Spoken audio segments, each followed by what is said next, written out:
Right, welcome to this afternoon's Strategic Planning Committee. Just remind people to switch phones off or put them on to vibrate. Just want to draw people's attention to speakers.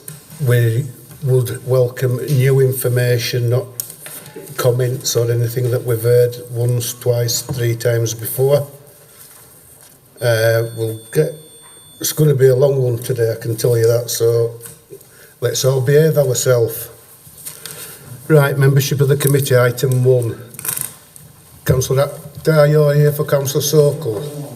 Yeah. Carol, Andrew, Donald. I'm missing. The young lady. Do we know anybody here out? No. Right. Noted. Minutes of previous meeting, can we pass them as a correct record? Cool. Interests and lobbying. I'll start for the Councillor Akhtar. Councillor Patterson. I've been lobbied on application, the Cumberworth Road one, 90151, the Granny Lane one, 91467, which one was that? Oaks Mill one, or the Aldi store, 91656, and then the Little store, 91433. No advice given. Councillor Pinnock. Thanks, Chair. Yes, I've been lobbied on item numbers number 11, 12, 13, 14, 15 and 17, 18 and 19 together. The Newsom applications. All noted. Councillor Firth. I'm lobbied on 13. The one that comes actually, we're not phone calls, we're emails. Too many of them. I've got 11. Item 12. 13. 14. 15. 16. I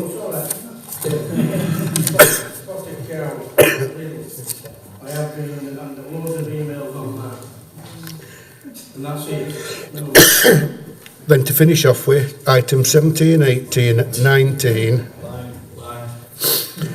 and 20. I think I've got a full house there.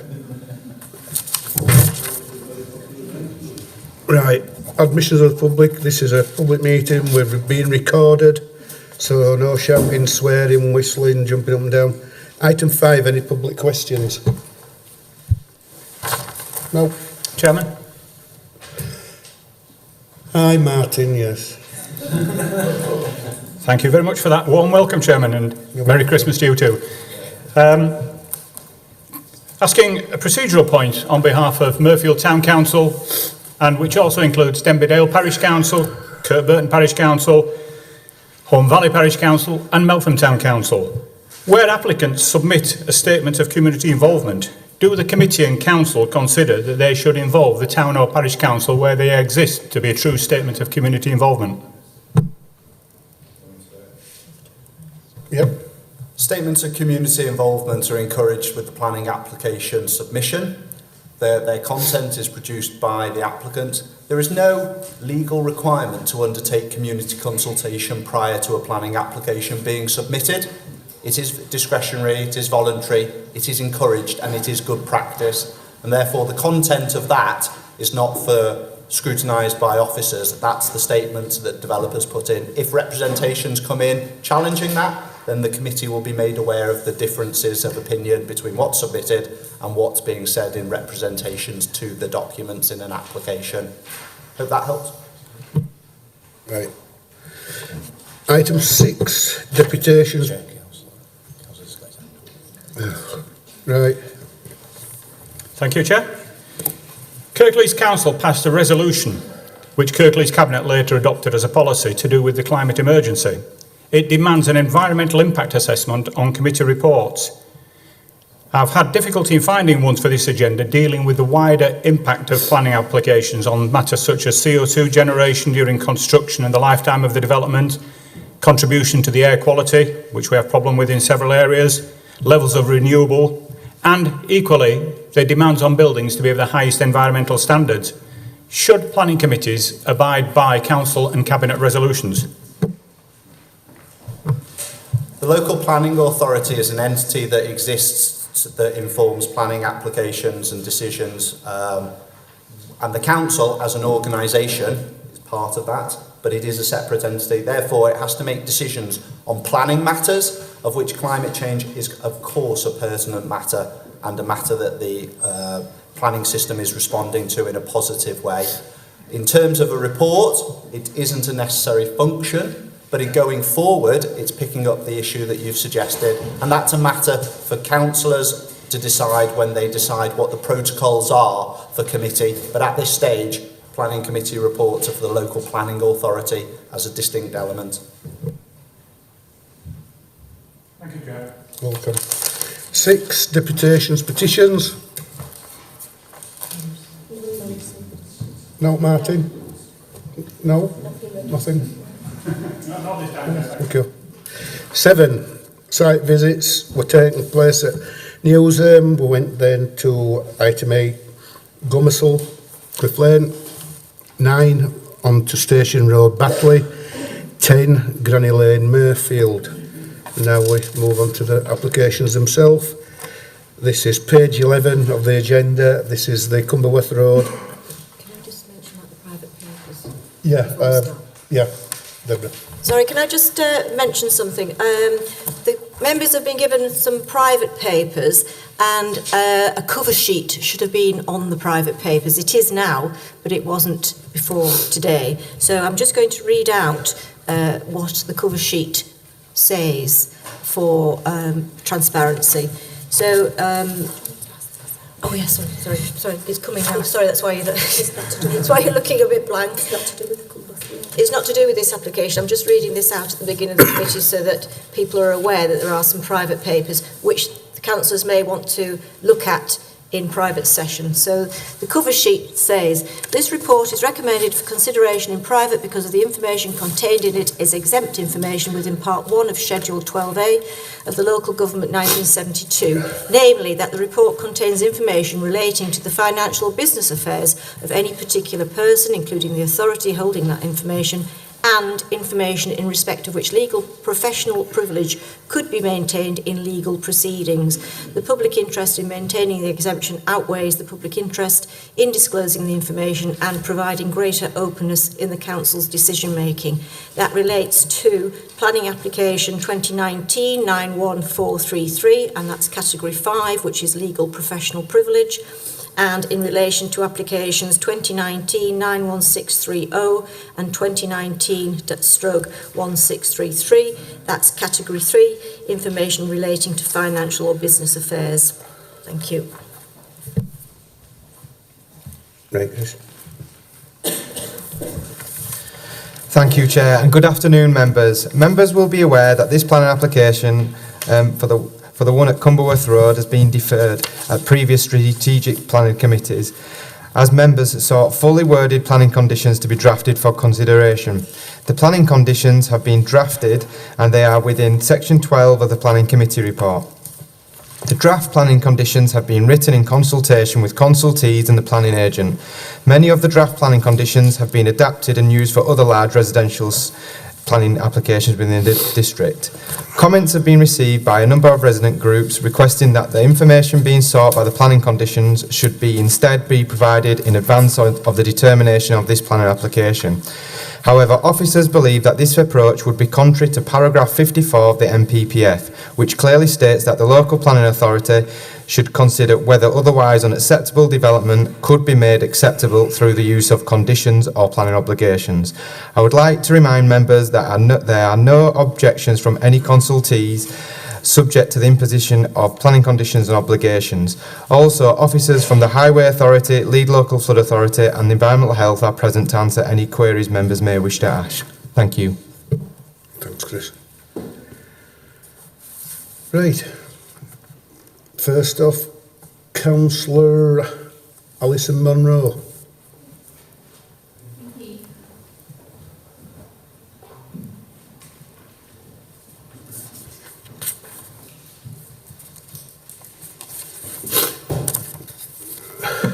Hello, I'm just speaking today, this afternoon, as a resident on this matter.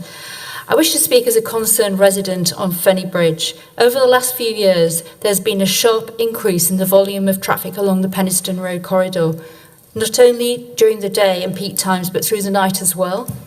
It is well known and documented that pollution from vehicles can have a serious detrimental effect on our health, particularly for those living closest to the roads. During the night, traffic on the road is causing disturbance to not only mine, but my neighbours' sleep patterns due to the noise of vehicles. Again, disturbances to sleep can have a detrimental impact on health. Yet the implications of this development before us mean there will be a further rise in traffic vehicles using the Penistone Road corridor, and this will be in addition to the increase in vehicles that will emanate from further homes that are planned for Lepton and Fenny Bridge. Simply providing metro bus passes and information on public transport will not deter people from using their cars or taxis to get around. Only on the 8th of December, the latest cuts to bus services were brought in, and whilst these did not include Skelmanthorpe, it is only a matter of time before they too will be cut. Thank you very much. Thank you. Can I just confirm, Councillor Monroe, you were speaking there as a resident? Martin, your turn as a MP. Thank you, Chair, and for the benefit of the members of the public and the wider viewing public. Sorry, does that flick over, Chair, or do we just, is that what? Sorry. Move to the chair. Are you wanting it on the screen? Yes, please, yeah. I'm lost. You're speaking as a... The Chair's just called me up to make a representation on behalf of the MP. Oh, sorry, missed that. Right. So does it come up on the screen for... I know it might be. Thank you, Chair. And for the members of the committee and the wider viewing public, I'm speaking on behalf of the MP for Dewsbury, Mark Eastwood, who's down in Parliament today for the state opening of Parliament and debates this week. He says, prior to the election being called and my subsequent election as MP on the 21st of October 2019, I wrote to the Secretary of State asking for this application to be called in. This decision was not taken lightly. However, I believe it was necessary based on the following 3 points. 1. Legal. I received documentation from the Cumberworth Road Action Group's planning lawyer, which appeared to show that the application was predetermined prior to the end of the public consultation period. 2. Levels of objection. With more than 850 objections lodged by local residents, this demonstrates a huge amount of opposition in the area and would suggest that the views of local people have been disregarded by the council up to now. 3. Flood risk. Having read all the information relating to the increased flood risk and drainage issues, should this development go ahead, it is my belief that the village of Skelmanthorpe will be under serious risk of flooding in the future. As part of my letter of calling to the Secretary of State, I requested that the Environment Agency make a full evaluation of the site before allowing this to proceed. Rather than the Secretary of State having to consider my request for calling, the committee has the opportunity to do the right thing for the people of Skelmanthorpe. With that in mind, I would ask that the committee seriously considers the 3 points listed in this correspondence and request that the committee moves to refuse this application. Mark Eastwood, MP for Dewsbury. Next, Tim Bamford.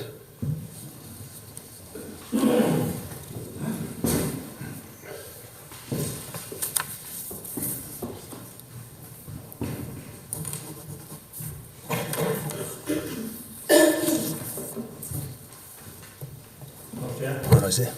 Thanks, Will. Hello, Chair, members of the committee. My name's Tim Bamford.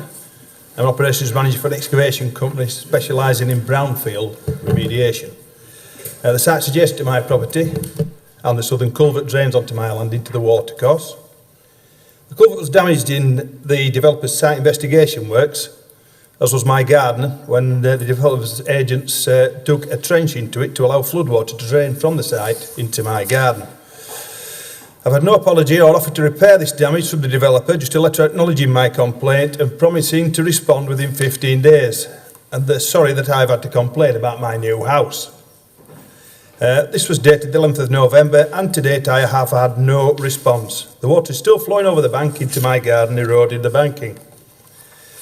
The developer stated that this work was nothing to do with the development, but it obviously was, because they wouldn't have been in the field otherwise. The drainage plan for the site only works if the attenuation measures aren't full. When they're full, the water will then flow from the hard standings at a vastly increased rate and leave the site at two outfalls, one into the southern watercourse, the other one down Huddersfield Road or wherever it decides to go. This will threaten the village greatly. Kirklees declared a climate emergency in January, but we've still got greenfield sites coming up for planning, when we've got 5,118 houses on the brownfield register that I've checked this morning. I'm in this game, and this site, I'd pull the tender if we were looking at this job. This will be an operational nightmare with the overlying clay that's impermeable, and underneath you've got a groundwater. The culvert renewal also is purely to facilitate this development, and I'm not going to allow anyone onto my land to do any work whatsoever. I urge you to refuse this application, as to pass it would be unsafe. Thank you. I've got also one to read for Gary Field, who's not returned. He's at hospital. It's down there. Okay. This is about contaminated land. The planning application clearly stated there was contaminated land within the proposed development site. The Sirius report identifies arsenic contamination of the soil in the northwest area of the site. Sirius do not fully quantify the extent of the contamination and state it is possible that areas of more significant contamination not identified to date may be encountered on site. The Sirius proposed remediation / resolution of this contaminated soil by relocating it in the public open space. The council officers are proposing that this significant issue is dealt with by conditions attached to the planning approval. The conditions they are proposing are standard conditions with no mention of the issues specific to the application. The same conditions were applied to the Paddocks development in Skelmanthorpe where no contamination existed. Approval with conditions could be taken as approval of the relocation of contamination within the public open space. How can the council officers justify this approach when the scale of the problem is not known? It would be extremely unsafe to approve this application without resolution of this issue of land contamination. The council officers have been advised by objectors on several occasions that the rainwater storage system for the northern area, 75% of the houses, has been undersized. The developer submitted a drawing showing the rainwater catchment area which the council officers have accepted. This drawing clearly shows that the developer's drainage specialist has made no allowance for surface water runoff from gardens and grassed areas. The areas of the development is underlain by impermeable clay, the reason why the soakaways are not being used. The gardens and grassed areas will contribute significantly to surface water runoff during extended periods of rain, and the proposed storage tank will be overwhelmed. This is the same reason why the drainage system on the Paddocks development could not cope and flooding has occurred. Finalisation of the drainage plan for the Paddocks development was a condition attached to the approval. After spending many months on this, the developer and the council still got it wrong. To approve this application would be unsafe. Thank you. Next, it's Mark Lee.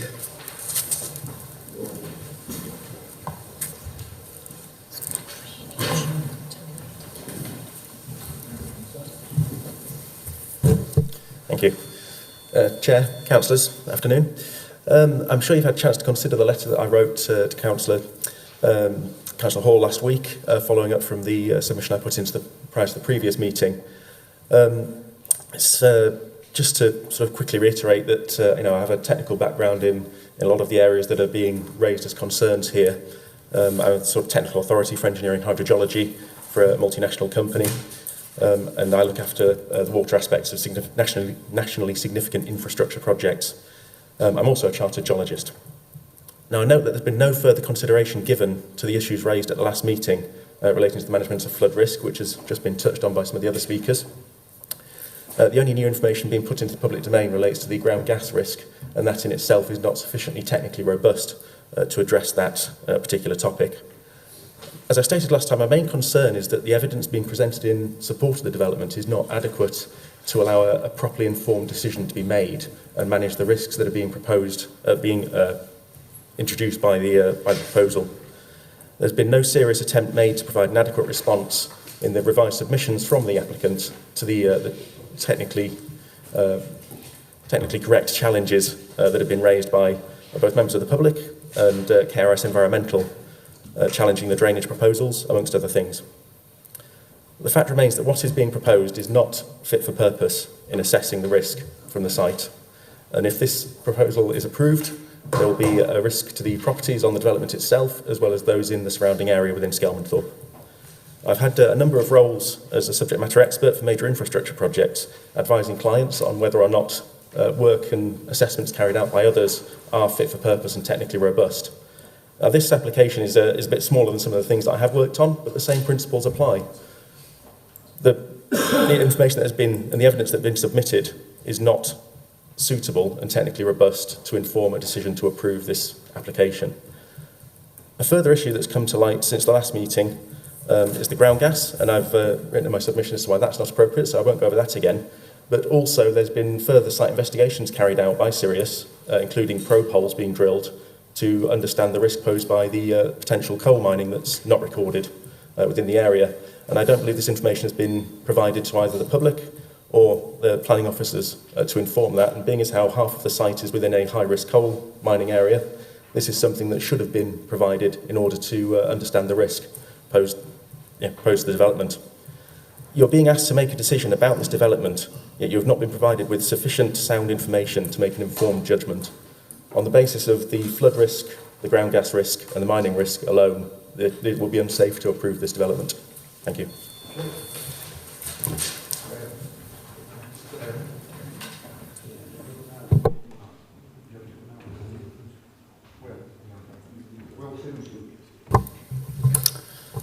Thank you, Chair, and thank you to everyone who has spoken so far today.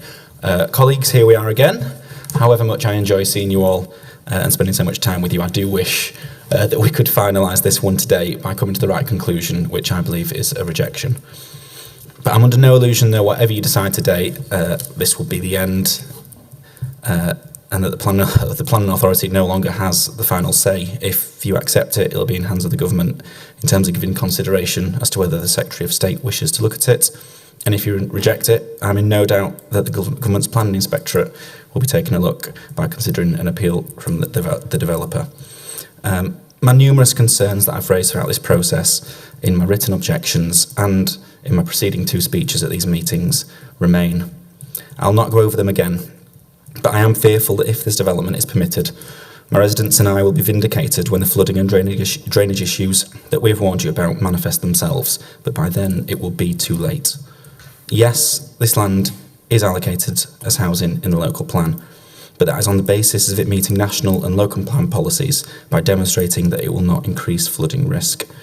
I don't believe that it has done this at this committee. Indeed, you've heard from hydrology experts to the contrary. That's why I'm disappointed that we're here at our third meeting on the basis of a deferral of the Section 106 agreement, when I believe that we should have had the confidence to stand up for the protections that our local plan policies afford us and rejected it at one of the previous meetings. But we are where we are now, and whatever your decision, I can assure you that the fight against this development won't end. So long as the flood risk remains and there is a chance to stop this, we'll continue to do what we can to oppose it. I thank you for your time today, colleagues, and I ask that you give me and my residents the Christmas present we deserve by doing what you can to prevent this application from being permitted. Thank you. Thank you, Chair. Graham? Chair, thank you. We've heard many reasons so far why this application should be rejected, so I don't wish to go over those. They're being made by bigger experts than I am on the risk of flooding, etc. Whilst I remember from last meeting that one of the reasons we deferred it was because of the lack of information on the conditions, and I welcome the improvement in that. However, on page 79, item 26, there is a reference to the extension of the 30-mile-an-hour limit on Cunworth Road and traffic calming. Well, there's little or no detail. It simply says this will be a condition before the site starts. So I would question why we haven't got a specific recommendation on that, because we did ask for the details of the conditions to be made public. So that's one of my other concerns, apart from the ones I've already mentioned. Also, item 8 on page 73 clearly states that no development or groundworks shall take place until a construction environment plan has been put in place. Well, we've already heard that they've been doing works and damaging neighbouring properties already. So that doesn't bode well necessarily for the future if they haven't agreed, if they haven't already started doing things without agreements. So as I said, that's a concern.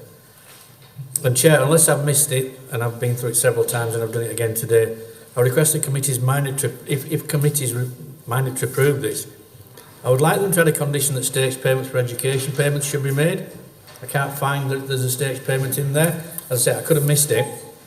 But this is likely to take some possible time to complete, and some of the schools may need some of that money up front. So I think that will be welcome.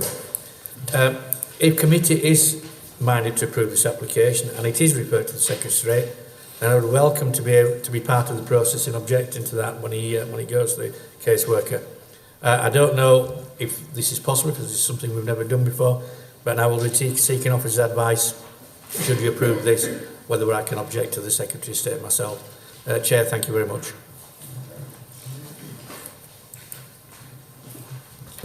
Next, it's Nick Ryden.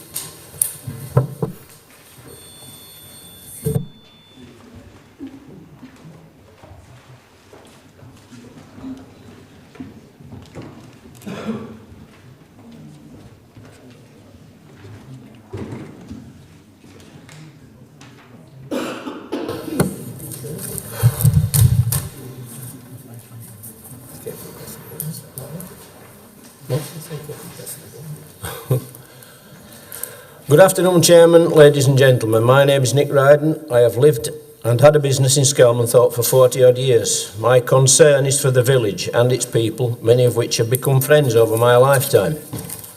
I came here to talk about transport, which I have done on 2 previous occasions.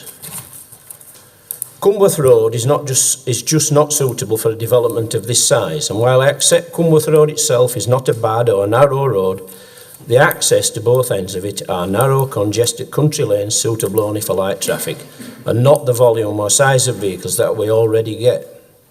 The increase of traffic during the construction of this site, which will go on for several years, plus the inevitable increase after the houses are sold, will make this worse. The obvious answer was a second entrance on Huddersfield Road, which has been suggested by several people, but has not been acted upon.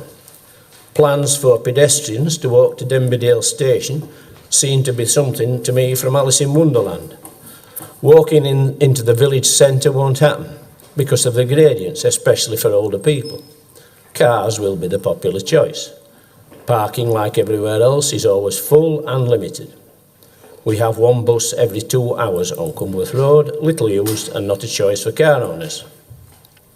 These facts are not the council's fault, but are nevertheless true. I have done a lot of research in preparations for these meetings, and have heard concerns and objections from lots of local people. Flooded cellars, overflowing culverts, speeding traffic, sewage-related problems. Does anybody read their objections? Does anybody care about existing residents? Their fears are there before we start adding to them. You people have the power to sort this. I have never objected to a development before, but I have to say that the sheer size and number of houses proposed without major infrastructure work I find staggering and completely out of proportion. I wish that you people here could do a site visit this afternoon and see the amount of standing water in these fields, which flood regularly, and picture the consequences of building 190 houses on this site in these times of increased rainfall.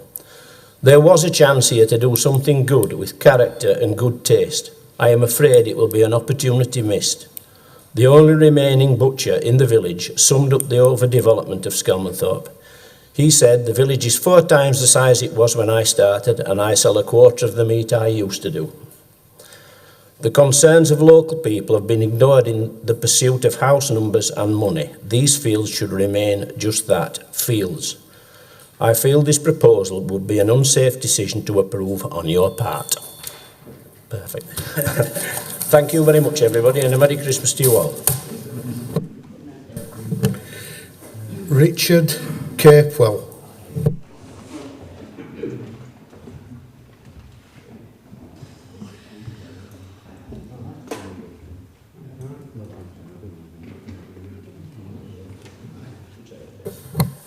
Merry Christmas, councillors.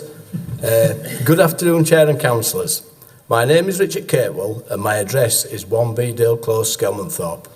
I have lived in the village for my entire life and have been a resident of the close for almost 20 years. If anybody understands what happens in the culvert when we get periods of heavy rainfall, it is me, as it runs through the bottom of my garden before it goes below Bedale Avenue. During the last 3 months, we have had a succession of heavy rain events where the sheer volume of water has flooded into the gardens and threatened to completely overwhelm the system. So the culvert is evidently already unfit for purpose. Now, this is the really important point. When the culvert goes underground, the size of the opening where the water flows is approximately 500 millimetres wide. So how will it be possible to substantially increase the amount of water coming down from the development, plus the existing flow from the fields and the gardens? If I've completed my sums correctly, under full flow in a heavy rain event, over 86 litres per second will be flowing into the culvert. Therefore, someone is pulling the wool over your eyes if you think it won't flood. It's like trying to put a pair of 6 shoes on when you're a size 12. On Bedale Close, houses 1, 2 and 3 are situated very, very close to the open culvert. In fact, at its nearest point, house number 2 is less than 3.5 metres away from the water. Hence, there is no room for manoeuvre here either. The topography of the site forces all the surface water into the culvert from the southern edge of the proposed development into a gully, and as it gathers speed, due to the steep incline, it creates a severe surge which pools the water before it goes under Bedale Avenue. Higher flow rates are already causing erosion in the sides of the culvert, which in turn sends more silt and debris to the very part that doesn't need it. So any increase in volume would be disastrous. According to the environmental flood maps, Bedale Close and Avenue are already highlighted in flood zone 3, not flood zone 1. To say the proposed development has no flood risk is at best misleading and inaccurate. Any new development should also endeavour to improve any existing drainage problems and not make them substantially worse. I don't think we're grasping the realities of this proposed planning decision. Get this wrong and we will create a nightmare for existing residents who deserve a better service from the council. We already know what it's like to go to bed when heavy rain is forecast and not know what we might wake up to. What effect when it floods will it have on house price and insurance? I wonder what insurance companies would have to say about that. Just one more. This proposed development is not only unsafe and unsustainable, it's totally unacceptable. Thank you. I hope you consider that. Thank you.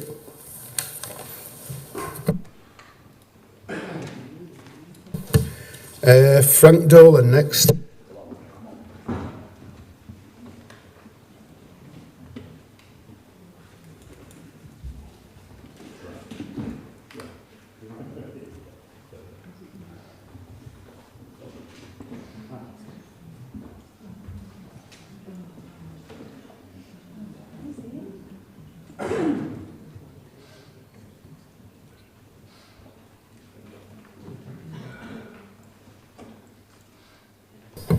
Good afternoon. Frank Dolan, Shat resident and general non-entity. Earlier this year, Kirklees proclaimed itself an emergency climate council. Sounds great, doesn't it? A global vision with local benefits, improved air quality, less noise, reduced congestion on inadequate roads, preservation of open spaces separating individual communities, green lungs featuring trees, hedgerows and natural streams, which enable the survival of insects, flora and fauna, essential components of that fragile web so critical to our long-term survival. This development makes a mockery of green aspirations. Yet another large dumping of energy-inefficient houses in a village which has had more than its fair share of concrete and bricks in the recent past. It is an unsafe decision, imposing further strains on a community already struggling with obsolete infrastructures and inadequate health, transport and education provision. Some of these factors may not be a material consideration as far as planners are concerned, but as our elected representatives, your priority should be the well-being of the current constituents. Our community does not need a blight of unimaginative boxes built by disreputable national builders, designed not for locals but to attract weary commuters working in distant, large urban centres. We do need well-designed, smaller residents, preferably built on brownfield land. Dwellings for young families, as well as the many downsizers who want to stay in Shat. Attractive high-density housing has been developed by forward-looking councils such as Norwich, praised by residents and other stakeholders, and indeed endorsed by the Royal Institute of British Architects. Please ditch these plans, declare them an unsafe decision, stick to your declared policy on carbon reduction, and indeed to your 2012 environmental report, which stated there should be no major developments in the Upper Dearne Valley until the infrastructure had been improved. It has not been improved. Moreover, you've got some wiggle room. According to the ONS, you have overplanned as far as housing is concerned. You can drop some. Act like a genuine emergency climate council. Consider the impact of your decisions on both current residents and future generations. Say no to Persimmon. Thank you, Chairman.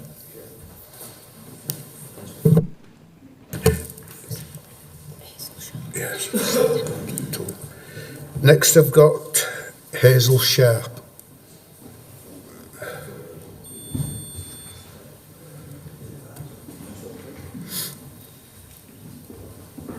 You've 3 minutes, Hazel, and are you also speaking on behalf of Laura? I am, yes. Yeah. Do you want me to do that straight afterwards? Yeah, we'll do your 2 lots of 3. I don't think this machine's capable of counting to 6, but we'll do a 3 and a 3.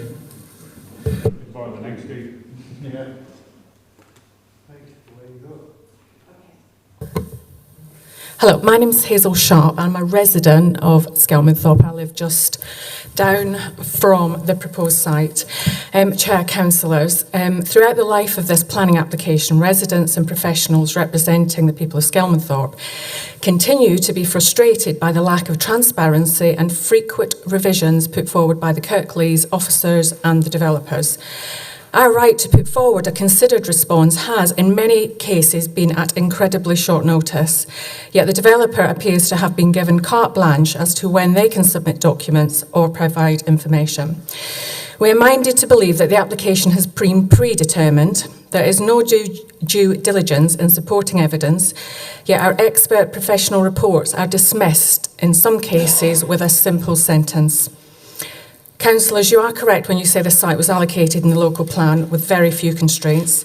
This site was not robustly examined, as you have been told, and the government inspector did not receive evidence we and our experts have produced for you. We know the site cannot be removed from the local plan. We also know the southern third of the site cannot be returned to the Greenbelt.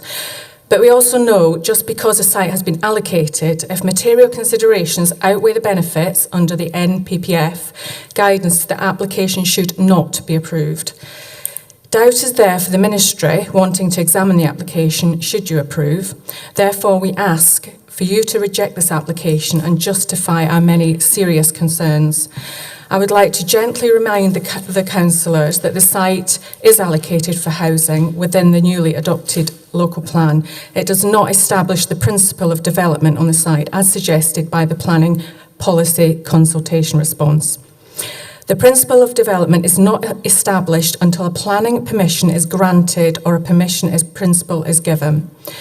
The site has neither. Therefore, whether the site is suitable for the proposed development has not yet been established. Site-specific issues exist which we consider to show that the site is not suitable for the proposed development. And on a side note to this, reading the report from Mr Carroll, and the proposal for the footpath along Ponker Lane to Lower Cumberworth has just been dismissed. There is pictures of this, the Ponker Lane pathway, and again, this is inconsistent with the travel plan put forward. So I would urge you to reject this unsustainable development. Thank you, and Merry Christmas to you all.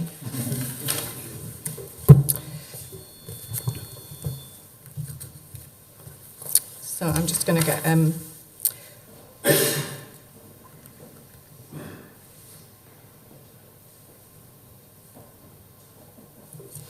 Okay, so I'm reading this on behalf of Mrs. Laura Willimott. She's the head teacher of St Aidan's First School in Skelmanthorpe. Okay. Whilst the school cannot take a position on whether the building of new houses in Skelmanthorpe is the right thing to do, we would like to make the following observations. St Aidan's Church of England Academy, formerly St Aidan's First School, is not recognised in any of the planning applications submitted so far, despite being the closest school to the development. We appreciate that we have no official catchment area, we don't always show up on searches, and understand why developers may therefore miss us. But I'm disappointed that the council and the local authority did not see fit to point out that there are 2 schools in Skelmanthorpe. Following previous housing developments, the school has grown from an average of 125 children to an average of 178 children, despite being told by the local authority that we're in a position of falling roles, a decreasing birth rate, and that the housing developments completed or planned will not have any impact on numbers. No money has ever been received by this school to support it grow from 5 classes of an average 24 children to 6 classes with an average of 30 children. All money to build the extra space has had to be found from the school's tight budget, supporting the normal round of LCVAP applications. This now leaves the school in a more vulnerable financial position than it would have been if the money had been supplemented by the developers or the local authority.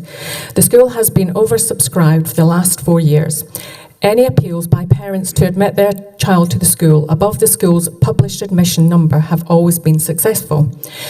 The school hall, which was built for the original school of about 100, is now severely undersized, and we are close to breaching fire regulations on occasions. The school has no access to funds to rebuild or extend the hall. The school kitchen is also built for much smaller numbers and is struggling to cope. We are aware that Skelmanthorpe will also need to take on any further children, and as we are in a one multi-academy trust, with a 3rd school being another possibility for the children from this development to attend, it would seem sensible for the developers to have considered naming the Learning Accord Trust in the planning application. Thank you.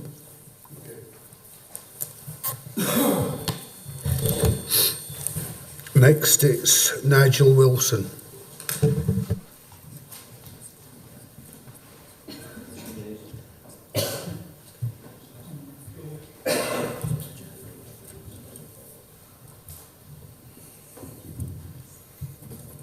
Good afternoon, Chair. Good afternoon. My name is Nigel Wilson. I'm a resident of Skelmanthorpe. I have 2 very, very short points. The first one is that at the last meeting, I was so pleased to hear the councillors take a stance on their requests for more information.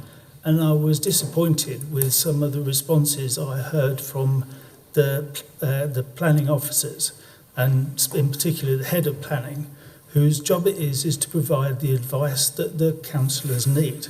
And until they are in a position whereby they have that advice, then then it is the head of planning's job to go away and find that information out. And I also feel that his body language at times during these has been hostile to the residents, who have acted at every point in a very honourable and respectful way to the planning committee. And I'm sorry I've had to say that. The second point is just to follow up on Councillor Turner's words about the highways, speed restrictions and traffic calming. There was traffic calming that was supposed to be put in when Gardeners Walk, which is an existing development in Skelmanthorpe, was approved a few years ago, and some arrows were put on the road at the top of the village, and that was supposed to slow traffic down on Cumbleworth Road. It failed to do it. Well, if it didn't, then they must have been going incredibly fast before then, because they're still doing way above the speed limit coming into the village. So I think it is important that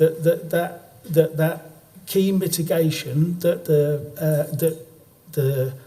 planner, the developers' application said that they needed to put in for this to be an acceptable development has not been done, and the amount of detail that has been put into the three-line wording about a condition which needs to be developed is not satisfactory. And this condition needs to be developed in order for you to make a decision about the overall impact of the development. I thank you very much.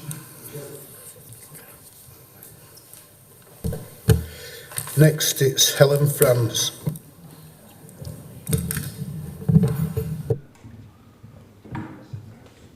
Chair, as we discussed, I have to leave now. Yes, thank you very much. See you next week.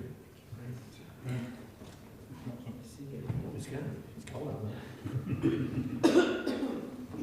Bring your jumper. Hey? Bring your jumper. Good afternoon, Chairman.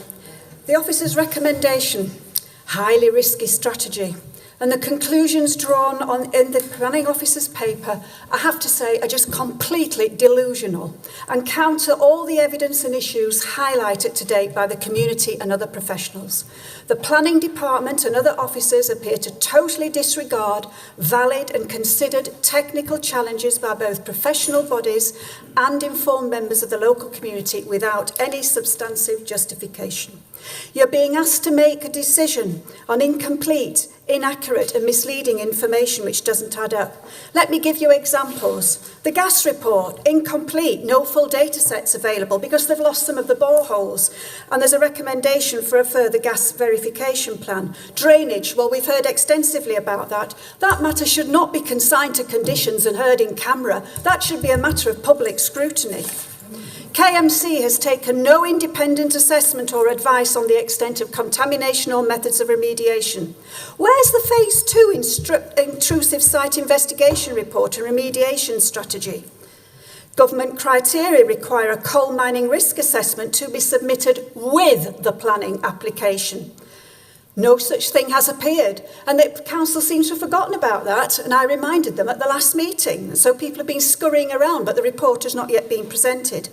The ecological survey needs completing. A further fingertip survey was recommended. Frogs and newts have been reported to us behind Bedale Avenue and in the open watercourse.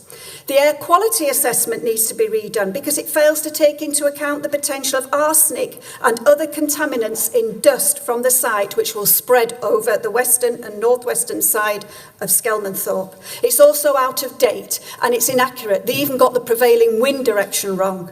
The development safety audit needs to be redone. There's nothing about flood retaining wall. The transport assessments are just pure fantasy, and I've talked about those before. And the explanations, there's missing data for that. Station Road junction is not right. The travel plan is a pure work of fantasy.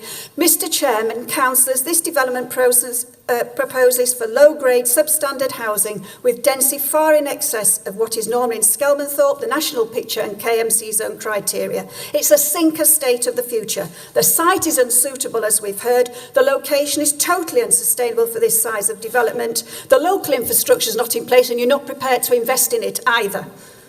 Mr Chairman, the entire proposal just does not stand up to close scrutiny, and it will be scrutinised. Your work will be scrutinised, gentlemen. The legal opinion is also against this development. The only sound decision that you can make today is to refuse. Thank you.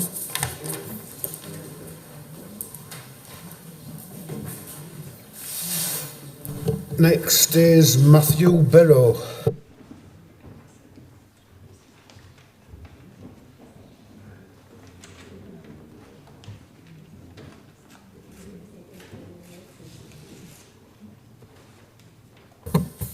Thank you, Chair. My name is Matt Burrow. I'm here today once again to speak in support of the application before you on behalf of the applicant Persimmon Homes West Yorkshire and Conroy Homes. The application is for the construction of 190 family homes and associated infrastructure. At the Planning Committee of the 21st of November, members resolved to defer the application on the basis that they wish to see the proposed planning conditions in full before making a decision. Therefore, the issues established as reasons for deferral at the previous committee were effectively resolved. Since the last committee, we have worked proactively alongside the Council to establish a comprehensive list of planning conditions which cover all key issues. These conditions are written out in full in section 12 of the officer's report. There are conditions which require a detailed drainage scheme to be produced, including the management and maintenance of all on-site drainage features prior to adoption. There is also a condition which requires the production of a temporary surface water drainage scheme, which will ensure appropriate mitigation measures are in place to prevent the runoff of surface water during construction. There are also conditions which require the submission of an intrusive site investigation report and remediation strategy to ensure that any contaminants can be effectively dealt with, enabling the development to be safely occupied. There is a condition that requires a construction method statement to be produced, which will include traffic routes to and from the site, as well as pre- and post-development road condition surveys. Contrary to some arguments, there is also a condition requiring a detailed scheme which will ensure the relocation of the 30-mile-per-hour speed limit and allow any additional traffic calming measures that may be required to be detailed up. The wording of the condition means that we will not be able to occupy any new dwellings until the scheme has been submitted, advertised and approved by the local authority. A timetable for the implementation of the scheme will also need to be agreed. Finally, there are planning conditions that cover landscaping, biodiversity, archaeology, vehicle electric charging points and waste collection. Persimmon Homes, as the developers, will endeavour to submit all pertinent information at the appropriate juncture and commit to full compliance with these conditions at all times. There has also been a Section 106 agreement which has been drafted and worked up alongside the Council. The heads of terms are in agreed form and the following planning benefits have been secured. 38 affordable dwellings, which is 20% of the site, 20% of the market dwellings on the site. A financial contribution to the value of £520,570. Public open space, in addition to the provision of open space within the development site, a sum of £194,481 will be provided to fund improvements to existing public open spaces within the locality. There is a residential travel plan fund to the value of £95,095 to encourage occupiers to use more sustainable modes of transport. The travel plan itself will be monitored by the Council to ensure modal shift targets are being met. The travel plan monitoring fee will also be paid by the developer on an annual basis. Members of the committee, the scheme before you was evolved through an iterative process whereby the applicant has worked with the local planning authority to develop a scheme which is completely acceptable in design and policy terms. The proposals are fully compliant with national and local planning policies and therefore should be approved without delay. Thank you.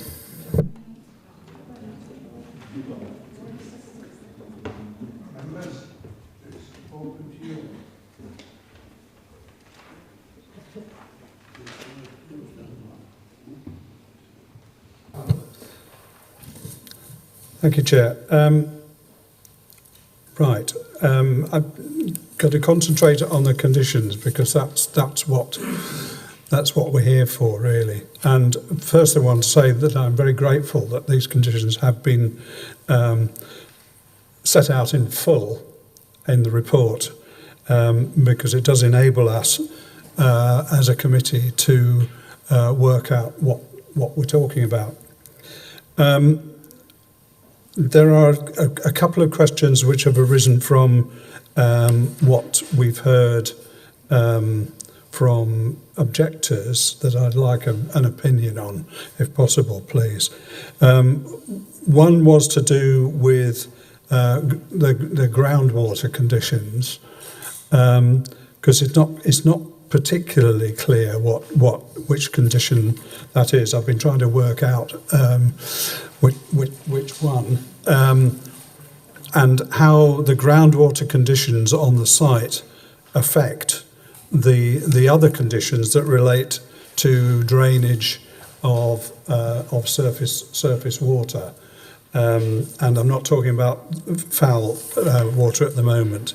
The other issue that I'd like clarified, and it was mentioned by a different objector, was flooding on Beedale Avenue, which is not on the site. So this is off the actual site, and but I think there's a condition, and whether it's condition 16 or not, I'm not quite clear.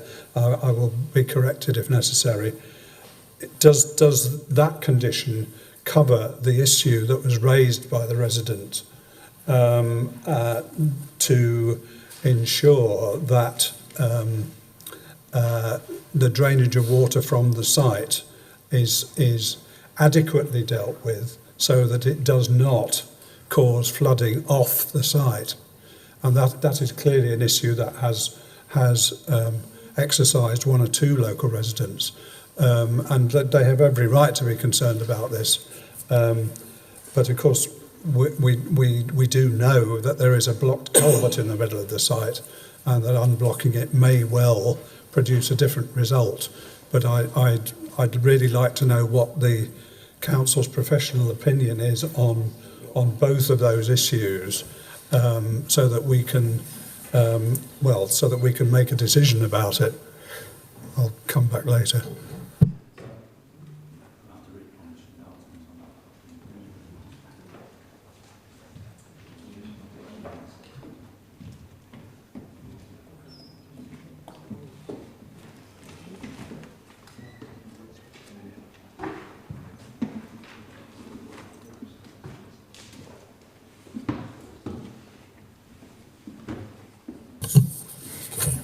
Good afternoon, Chair. Good afternoon, Committee. Looking at condition 15, which is the development shall not commence until the scheme's detailing foul and surface water drainage and land drainage. So it's a general drainage condition. In respect of the question from Councillor Pinnock with regards to Beedale Avenue, I think it's actually the gentleman that lives at 1 Beedale Close, which leads on to Beedale Avenue. As stated in many previous committee events, the on-site attenuation does limit the runoff to mimic the annual Greenfield runoff for that site and actually make betterment in larger storm events. So in terms of the actual draining of property and road, there will be an improvement on the greater return period events. With regards to the watercourse, at the moment it is blocked or partially blocked. This is evident. Mr. Bamford actually spoke about this, that when they've gone down to investigate, they've damaged the top of a culverted section of the watercourse, and it's coming out of the top of the ground and over the banking. The landowner, current landowner, or any future purchaser of that land has got every right and actually has a responsibility under English common law to remove any blockages thereof. So this condition 15 does not relate to that. It relates to the on-site road and roof drainage only, which will provide a betterment. So that when he says there's 86 litres per second coming down, that's inaccurate. There's a maximum of 6 litres per second for the southern portion of the site. Condition 16 is about piping of the watercourse across the site. So we want to keep in a detailed methodology of how they are going to renew that watercourse across site. These are standard Kirklees conditions.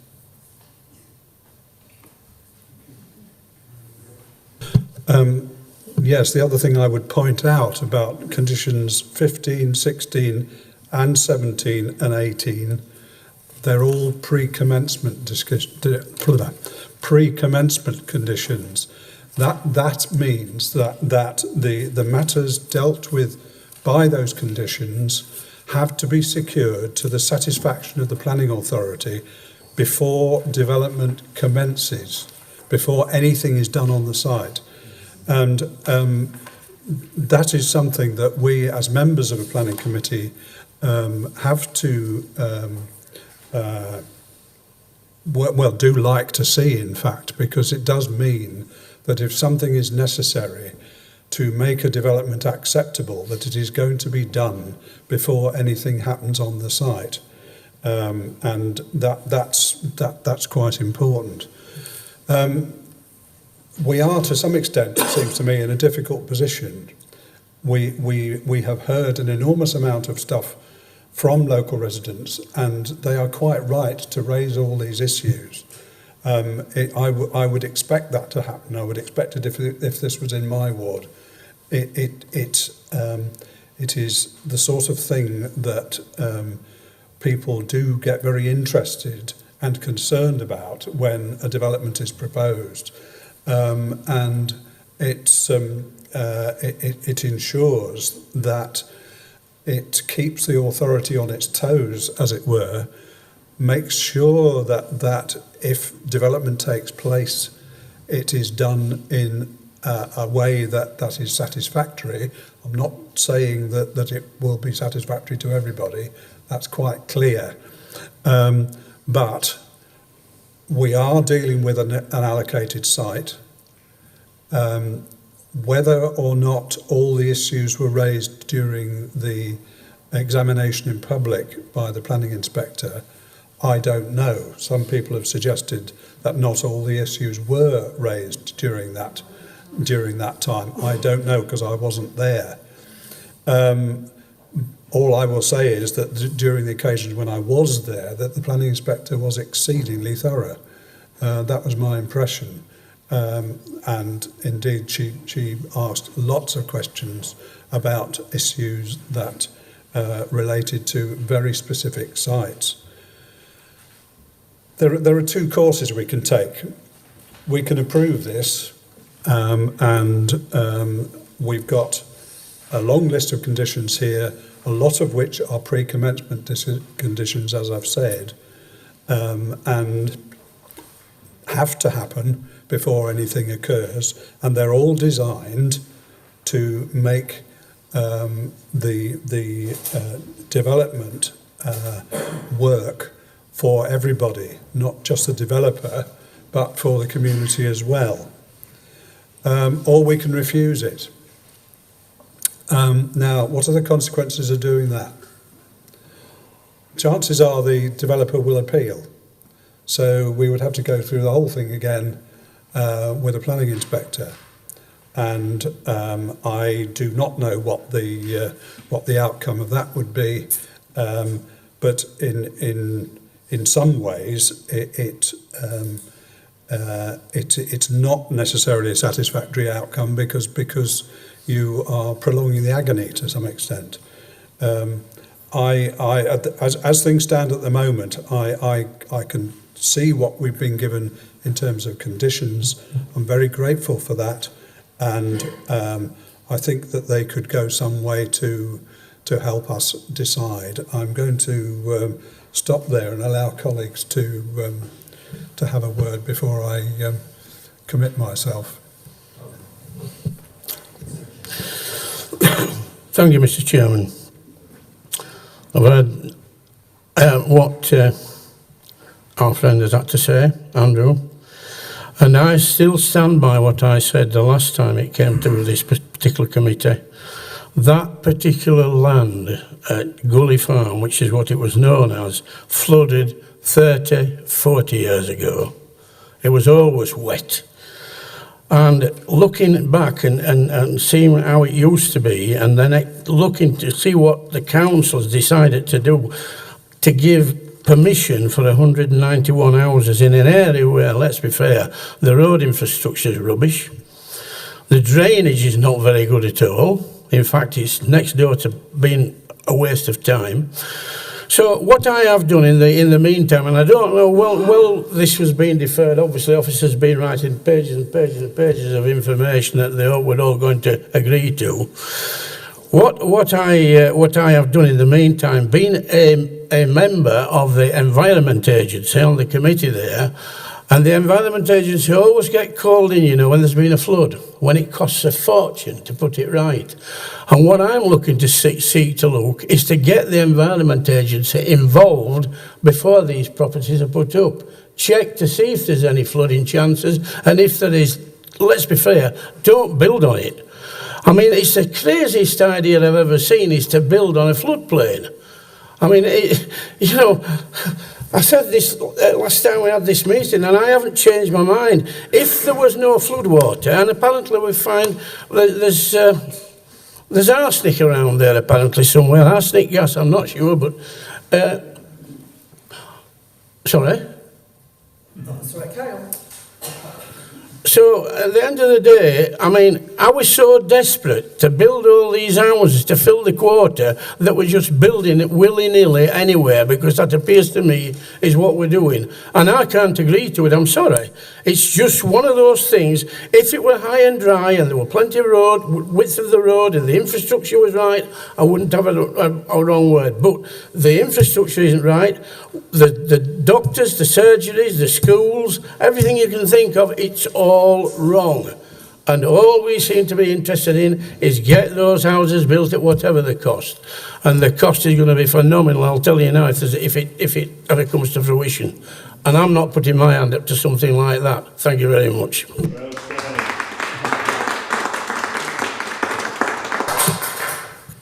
Thank you, Chair.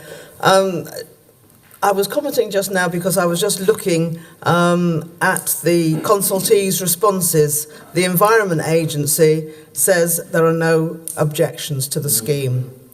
The only other comment I was going to actually make was about the education comment that was made earlier. Of course, that was one of the things that we did look at in the last meeting. We did ask about St Aidan's School, and of course we did have the information available to us that as it is an academy and has no catchment area, then that is why the proportions of money were not allocated to St Aidan's.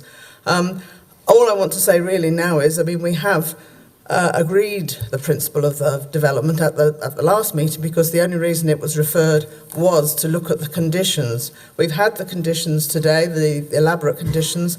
I'm happy with those, so I'm happy to approve the officer's recommendations for approval.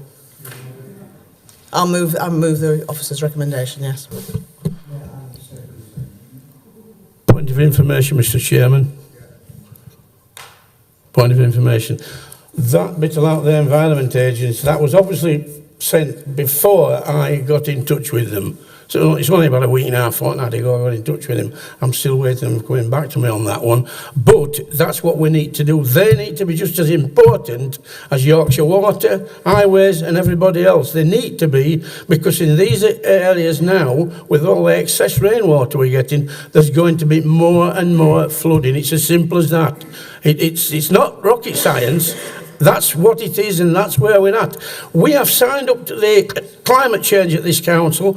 We're still cutting trees down as well, I must tell you that. I've had up to 5 trees cut down on my patch. We're supposed to have a guy on the cabinet that looks after trees.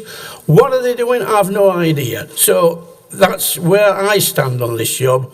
And obviously I stand alone because nobody else is interested, so that's it.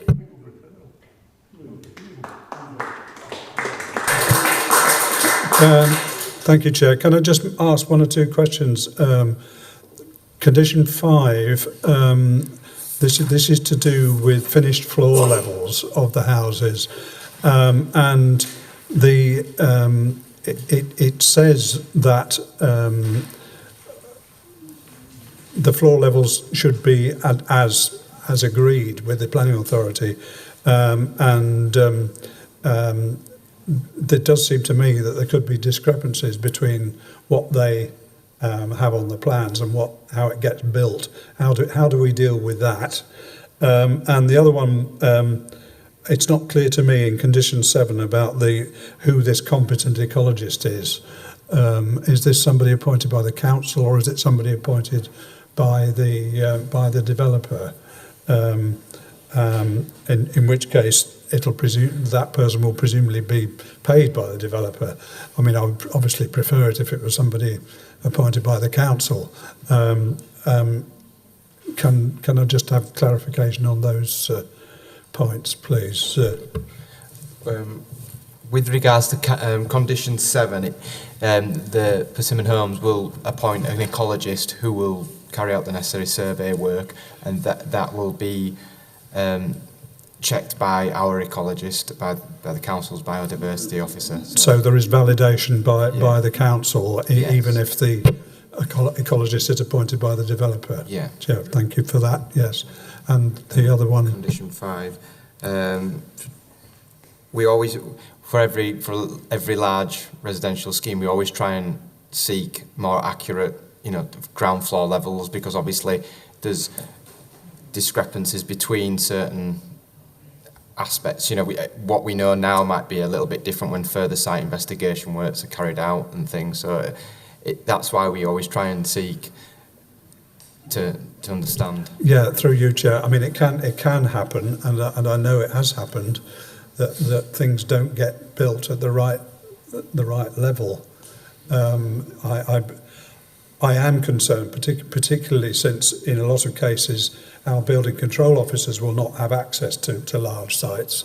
That we things will get built at the wrong level, and there was a case at Heavy Woolen Planning a couple of weeks ago in Farnley Tyres, where there was a whole metre difference, which I'm not saying that's going to happen here, but there are occasions when houses getting built at the wrong level does cause problems. And funnily enough, a Persimmon site in Cleckheaton, that did happen some years ago. Through you, Chair. That's precisely the reason why the condition's on, Councillor. To ensure, protect residents, to have scrutiny as well when the details come in. We shall check with the adjoining levels of the site. So it is for that very reason. And if I can just pick up on one or two more points as well, Chair. It is in flood zone 1, which is the most preferable flood zone. It isn't classed as a floodplain.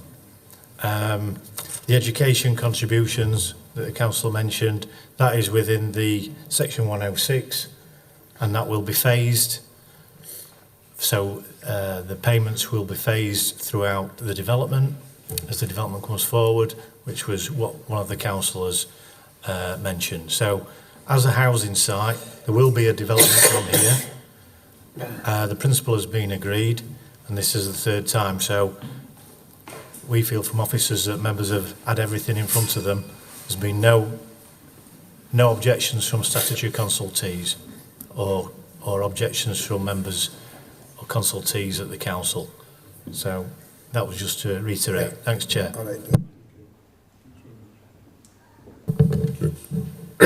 Right, we are where we are. It has been moved, and it's been seconded. It's been moved by Councillor Pattison, seconded by Councillor Akhtar. We know all the conditions that we've got, many of them. Those in favour of this application, please show.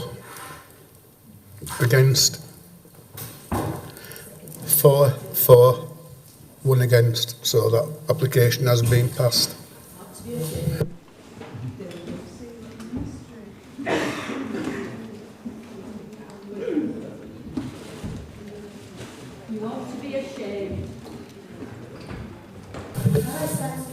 Right, we'll have 5 minutes for chamber to clear, and then we'll carry on, because, as I say, we have a hell of a long way to go.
Right, page 83, this is the application, Cliff Lane, Gummersall, and it's Chris again.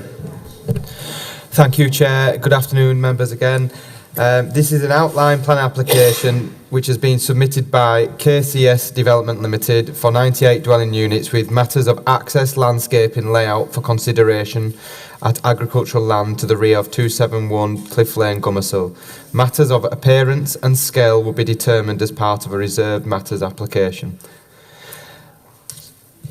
So this is an aerial image showing the site in question. Cliff Lane is to the south, Cliff Mount is to the east, and Ferren Lane runs along the northern edge. So as part of the planning application, the dwelling house 271 Cliff Lane would be needed to be demolished to facilitate the vehicular access into the site. The public right-of-way, as shown in the image on the left-hand side, would largely remain the same with minor alignment. So that there you've got the agricultural land in question, showing the trees that have recently gained tree protection orders, and this image shows the backs of the houses of Cliff Lane. This purpose of this image is to show you the public rights of way that surrounds the site, along the western edge in particular, how it narrows. And then this is another image of the public right of way, as well as the lowest point of the site where the drainage infrastructure will be sited. And this is an image showing the dwellings of Cliff Lane sited on higher ground, and this is taken from Ferren Lane. And this is the Ferren Lane itself, which runs along the northern boundary and was recognised by the local planning inspectors having a rural character that should be conserved with any proposed residential development on the site. The lane is also part of the public rights of way network and Kirklees Habitat Network. This image shows the bungalows that overlook the site and have currently open views across the wider area. Again, this image shows the site in question and with the field boundaries with some hedgerows and the protected trees. This is the location between the site and the showing interrelationship with the neighbouring conservation area and the Methodist Church, which is obviously separated with the dense vegetation. It's also the site of where the access point to the adjoining site would be, which is part of the site allocation but not part of this application. And this is the adjoining site again that is not part of the application, but just to show you the relationship between the two sites. And this is the conservation area and Methodist Church, which is from the proximity of the site. So the application site is found on the northwestern edge of Gummersall. The site forms 3.62 hectares out of the 3.87 hectares of the local plan housing site allocation, known as HS 116. Thus, planning permission will be expected to be granted if proposals accord with the development principles set out in the local plan. Originally, the plan application was submitted for 92 dwelling houses. However, in relation to the local plan policies, officers raised a number of issues with this submission and in the main requested a layout that showed an access road up to the boundary with an adjoining field to the northeast, a higher residential density and a greater housing mix, a road hierarchy that incorporated the principles of manual for streets, a layout that provided sufficient space for car parking and bins, consideration of the public rights of way network along the west, consideration of the Scouts letter of objection in relation to the proposed drainage strategy, and further site intrusive works with regards to the coal mining features found on the site. On balance, officers consider that these requests have all been met with the latest scheme for the 98 dwellings as shown in this slide and as explained within the committee report and the planning committee update. After 2 rounds of public consultation, over 140 letters of objection were received. Many of the letters of objections made reference to the development's adverse impact on neighbouring heritage assets, highway capacities and safety, biodiversity, drainage and local amenities. However, there are no objections from consultees in relation to these matters. The other concerns were in relation to the proposals potential adverse effect on residential amenity, particularly on the bungalows at Cliff Lane, due to their small gardens, with some having conservatories and extensions taking advantage of the wide open views of the countryside. However, officers consider that now a sufficient separation distance between the existing and the proposed dwellings have now been achieved to protect existing residential amenity. As shown in this slide, is a phasing plan which was requested by officers and was provided. This is to ensure that the necessary infrastructure can be delivered and is provided between the two sites, which is the planning application site within the red line boundary and the site within site allocation, but not within the planning application within phase 4 to the northeast. This approach, this infrastructure would be agreed with a number of trigger points within a Section 106 agreement, and this approach is similar to the one that was taken by the council for the planning application for the erection of 59 dwellings at land off Woodhead Road, Honley, Holmfirth. And as such, this approach would also accord with policy LP5 of the local plan in terms of master planning. Therefore, subject to agreeing the necessary planning conditions and planning obligations set out in the committee report and planning update, officers recommend approval for this plan application. Thank you.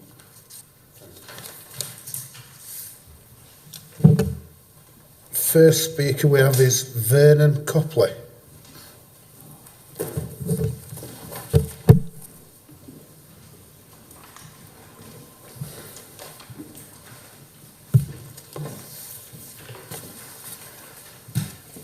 Is that there?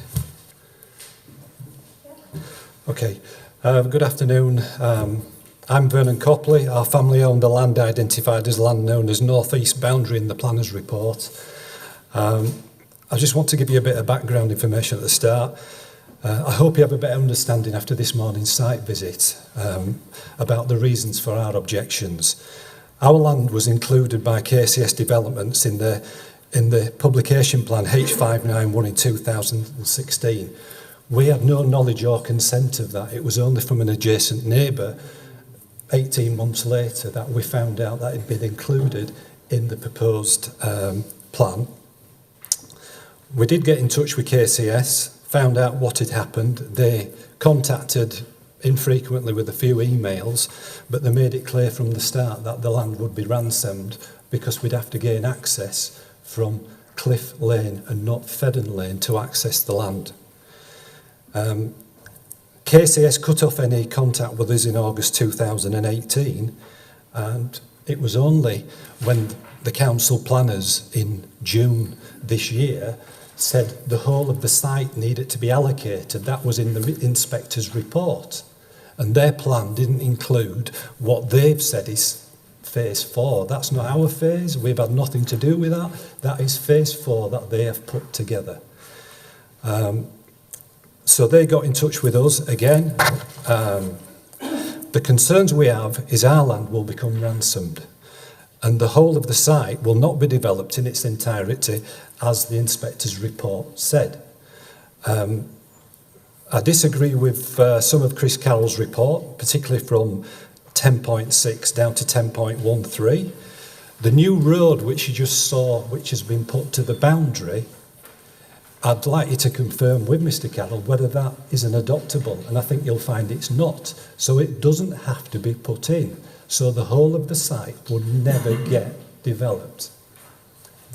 There's been 3 roads shown to try and satisfy the council over various times, and it's only, I don't know how they can agree to say, oh, this shows a road, but there's no enforcing power to allow that road to be put in.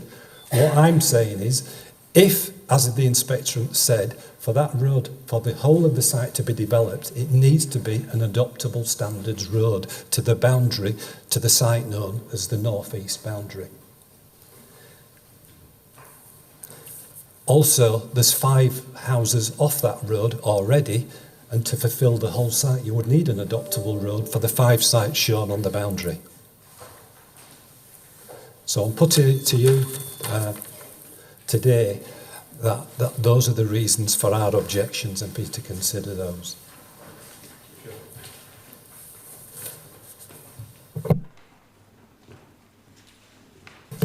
Next is Paul Leeming.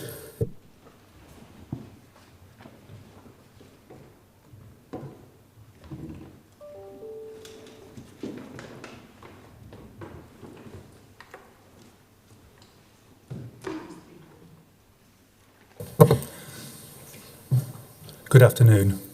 Thank you for the opportunity to address the committee about this planning application. These proposals have emerged over several years following detailed pre-application discussions, promotion of the site through the local plan resulting in its allocation under reference HS 116 and detailed negotiations since the application was submitted earlier this year. The application site comprises some 3.6 hectares, or 8.9 acres in old money, of the allocation. Throughout, there has been positive and collaborative approach with officers to bring the scheme forward and to address the policies of the recently adopted local plan, namely LP5, LP7, LP11 and LP24, along with the site requirements set out in HS 116 on master planning, housing density, mix and type of accommodation. Detailed site investigation and design work have reduced the net developable area, which means the estimated yield set out in the local plan could not be achieved. The initial scheme proposed 92 dwellings with access achieved from Cliff Lane following the demolition of number 271. Following further detailed design work, the number increased to 98 dwellings in the scheme before you today.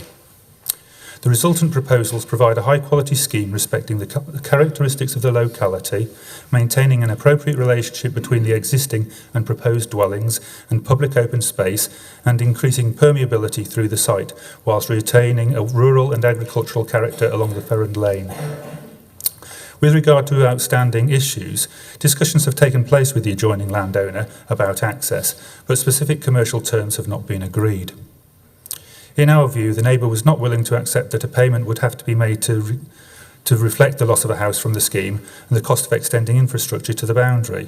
We have now proposed and agreed with officers the design of an access road of adoptable standard up to the site boundary. That access road can be delivered when a figure for financial compensation is agreed.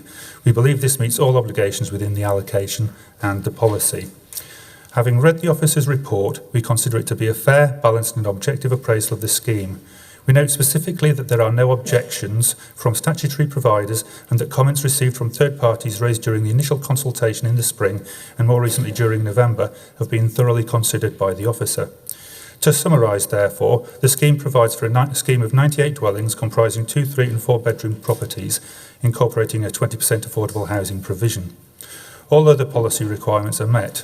We respectfully, therefore, request, therefore, that committee members accept the officer's recommendation of approval and delegation of matters to the Head of Planning and Development to complete the list of conditions and secure a Section 106 agreement with such matters being resolved by the end of January. Thank you.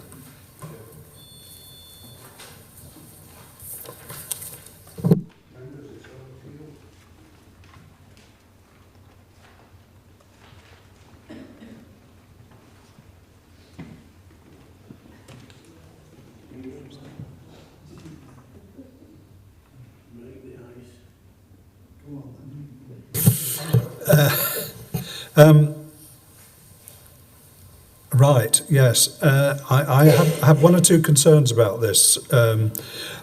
Clearly, it is yet another designated housing site. The only way of developing it is by demolishing a house. Clearly, it won't work otherwise. There are, 97, 98 houses on the site. To go back to some earlier applications, clearly that is okay off a single road. One could probably have more than that. So that's not a problem.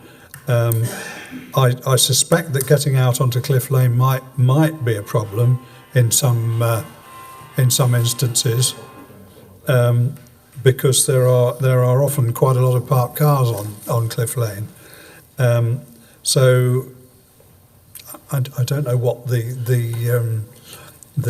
way of dealing with traffic flows and so on overcomes that sort of problem. Because for one reason, that footpath there is an access to Fanwood Scout and Guide Training Centre and is used at some times of the year by quite a lot of people on foot and who park their cars on Cliff Lane and areas around it. I mean, the layout. Sorry, the layout's for indication only, isn't it? It's an outline.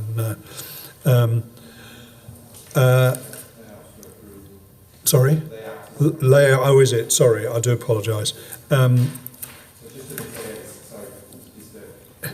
Layout, landscaping, and access. Thank you. Right.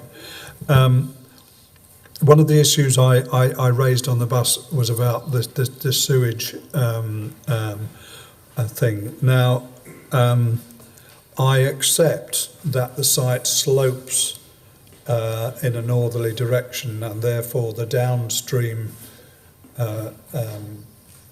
sort of area from that is through Fan Wood, actually. So maybe that's not, because it seems to me that having a pump, there is always a risk, it seems to me, and I just wonder whether one needs to do that for the whole site, because presumably those houses that back onto Cliff Lane, the Cliff Lane houses will their sewage will go somewhere else. I just wonder whether that if there has to be a pump to deal with that it's only part of the site, the bit that where you can't, there isn't a downslope somewhere else. I also want to raise a peripheral issue, and that's to do with the other site, the other part of the site that has been already mentioned by Mr. Copley. And although this perhaps isn't a matter for today's discussion, but whether that part of Ferron Lane can't be made up to adoptable standard, so that access can be got to that site from Ferron Lane rather than through this site. As an example, where that has happened, next to Robert Town Church, there's a made-up road with some houses on it, and it does seem to me that the situation isn't totally dissimilar, and I just sort of like to leave that hanging, as it were, to be recorded, because I do think that it could be possible to develop the other site without going through this one. So I'll leave it at that. I'll come back later if necessary. Are you talking, Councillor Pinnock, about the so-called ransom strip, or another way out? We've had, this is the friction between land law and planning law. Land law is land law for owners to do with their land as they wish. We've taken barristers' advice on this because we've come across this on another site. And what we can do as a planning authority is governed by planning law. We can't supersede land law, so we've got to ensure that we put in no impediments to, in planning terms, to bring forward a neighbouring site. We don't have to facilitate it, but we have to make sure there are no impediments. So in layman's terms, really, we've got to make sure that the next door site doesn't build a row of houses through the only access. So there is a gap there which can be negotiated over between the two landowners, and we can't oblige one landowner to, at his own expense, facilitate development of next door. It's a land law owners negotiating point. Sorry, correct me if I'm wrong, but that wouldn't preclude the other landlord from considering a separate access. Oh, that's something. Yeah. Yeah, exactly. I thought we were talking about this one. That's something else for the planning authority. No, another time. Yes, we're talking about this particular. I understand what you're saying.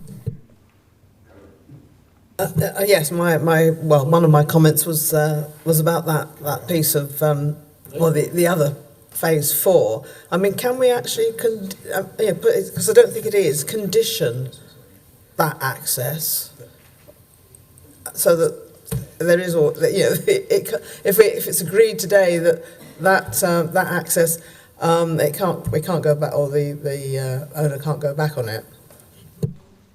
Councillor, no is the answer. Effectively, it's a civil matter, a private matter between two landowners to negotiate.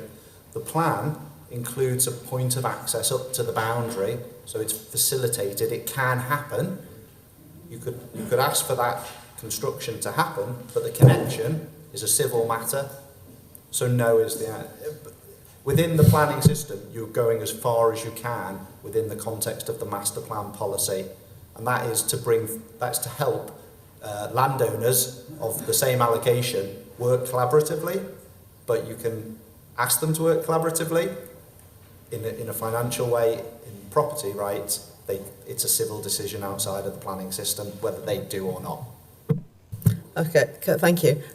So the other alternative is as Councillor Pinnock's already suggested, that they pursue a separate application and/or continue negotiations between the two of them. My other concern just was about the coal mining, the coal mine tunnels, access, whatever it is, underneath the site. I know the Coal Authority objected at first and now no longer. I mean, did seek further investigations, and those have been carried out, and they're happy with that. But can we be really assured that they have gone as far as they need to go, basically? Because I'm always worried about coal mining. Well, they did object, and I've had extensive the discussions with the Coal Authority, and because this is going for a layout matter, they requested greater exclusion zones around the mine. They're convinced that the mines and the other features have been found on the site. The site investigation work backed up the desktop surveys. They requested the site, so they were done, and they requested greater exclusion zones. They wouldn't have supported this layout otherwise. And that's it, really. I mean, that's as far as they can go. I mean, they've suggested further conditions, pre-commencement conditions in terms of gases and other associated, things with the mine shafts, and that's, if we do go for approval today, that's what will be included in the decision notice. Yeah, they removed the objection. Sorry.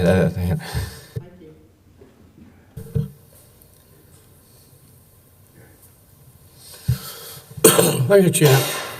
Well, I'd never actually been to that area before until this morning, and I've got to say the views were absolutely exceptional from the top end of that little road that went down.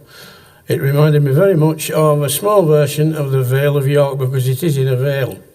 And I did ask the planning office at the time, would they be leaving all the trees up, because there's quite a number of mature trees down there which I wouldn't like to see cut down if this goes ahead.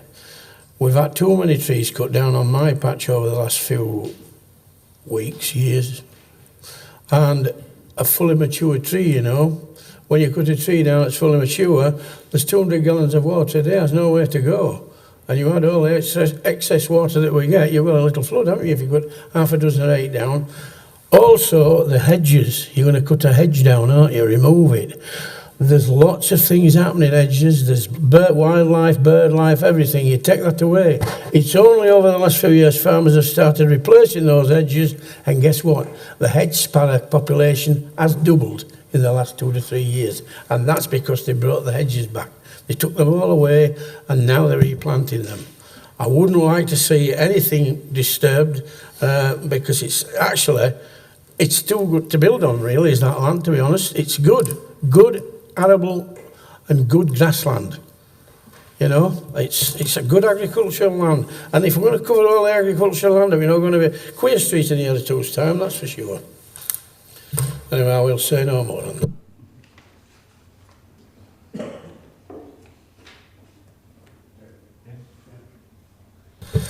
So the applicant, I think, working with the applicant's tree consultant, working with the council's tree consultant, they've proposing to retain the mature trees, the trees of good quality, and they've been incorporated into the layout. The hedgerows that you did see on the site, which I did show you on the slide, they unfortunately will have to be lost to facilitate this development.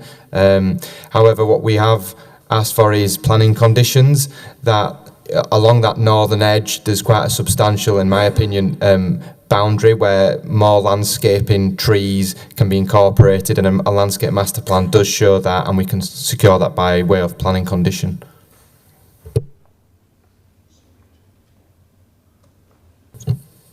Could I have an answer to the question about pumping sewage, please?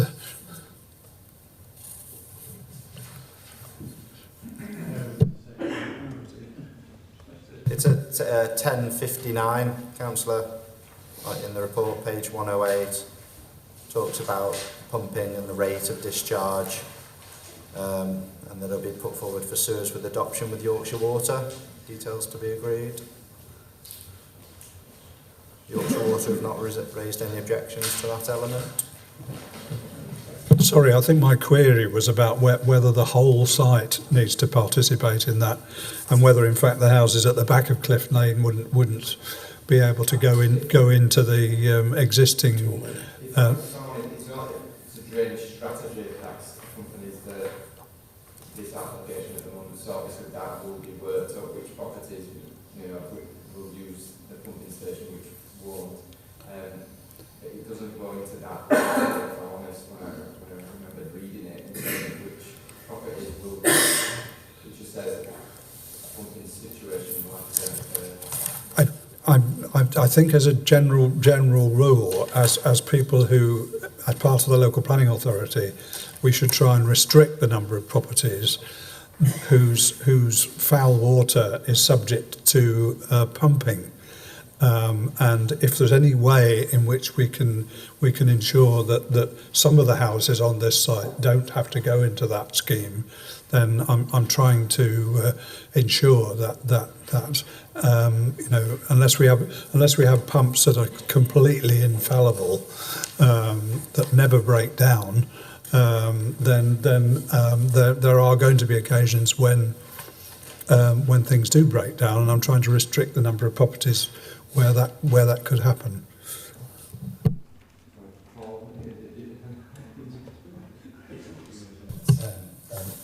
I'm speaking not on behalf of Yorkshire Water, but I can't really represent them here, but I will do my best as an ex-employee. I would expect Yorkshire Water to do exactly what you've said, because of the carbon footprint of pump stations. You can have a little bit of assurance in how foul pump stations operate, in that, unlike rainfall and surface water pump stations, you're not going to stop what's coming out of the sky. It comes down all around. It's all about probabilities, is foul water. We don't flush the toilets at the same time, etc., etc. You don't empty the sink at the same time. So the flows are nowhere near the scale of surface water. What you also have is a telemetry system in adoptable pump stations. So you're actually being in a radar down, so they can see when pumps fail, and it reports back to Yorkshire Water's central office, so they get like an early warning system, and it does build in capacity into that system. Yes, you're quite right, pump stations that are electrical, the mechanical, they can break down, but I don't do foul drainage as part of the statutory consultee for this, but I think it would be well worth jotting that down and just making sure that happens. I will.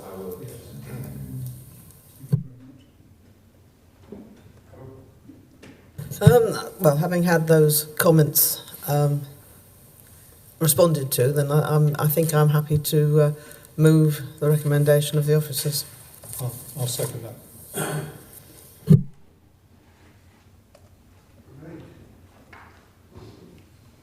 So, just before we go to a vote, one thing that I would like is as much new plant wherever possible, whether it's hedgerows thickened up, new trees put in.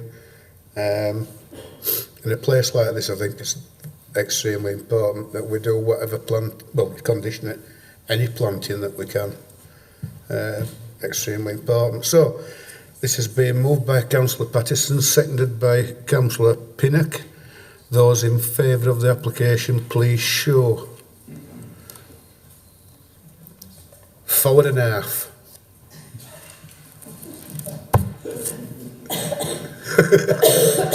That's 5.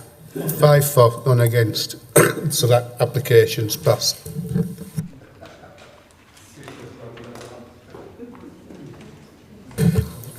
Right.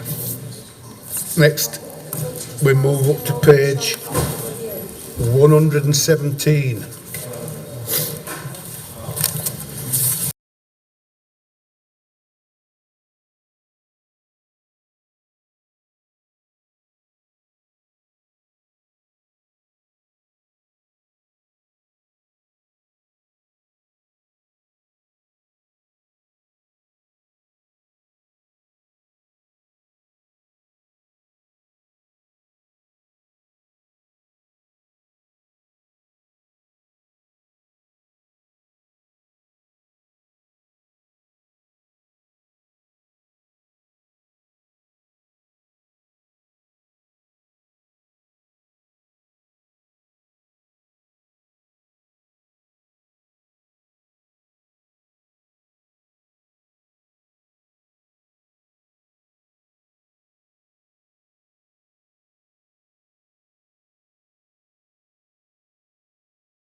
Right, this is the application at Granny Lane, Mayfield.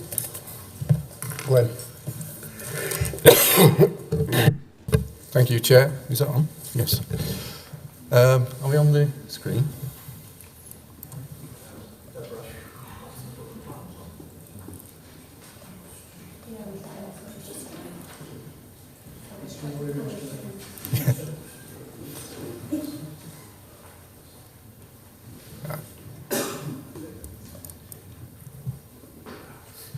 Okay, thank you, Chair. My name's Glenn Wakefield. I'm the case officer dealing with this application. Before I present the application, could I just ask members to note pages 8 to 12 on the committee update. That's regarding additional information that was received since the publication of the committee report. Thank you. Members will recall from the site visit this morning that the site is located off Granny Lane at Murfield. I've put up an aerial photograph here with the site identified in red. The bus parked approximately here on Granny Lane, so members could look over the site. The area is semi-rural in character. Site occupies an area of approximately 2.2 hectares and comprises of 2 paddocks, a larger paddock here, which is nearly a square, and then a long, thin paddock that runs at the back of this existing building here. The site is allocated for housing in the local plan with an indicative capacity of 70. Closest residential properties are to the east over here near the boundary and to the south over here. There is a listed building, Grade 2 listed building here called Cheapings Farm, which is close to the northeastern boundary of the site. The applicant seeks full planning permission for 67 dwellings and associated infrastructure. This would include 13 affordable houses. The plans submitted with the application provide various house types, a mix of semi-detached, detached, and a block of 3 townhouses. I put up on screen a sample of those house types. There's a number of detached designs which you can see here, varying in layout. Materials that are being proposed are red brick, concrete tiles, or red brick, as you can see on this property here, a mixture of red brick and render. Semi-detached type, as you can see here, we've got a 2.5-storey design with dormers in the roof, and then a more traditional 2-storey type development. Full assessment has been provided in the committee report, but I will just outline the key issues as I see them. With regard to urban design, the site can be seen on the overhead here on the plan. Officers consider that the proposed layout is acceptable. The density proposed is considered appropriate, bearing in mind the constraints associated with the site in that flood zone 3 impinges on the northern part of the site.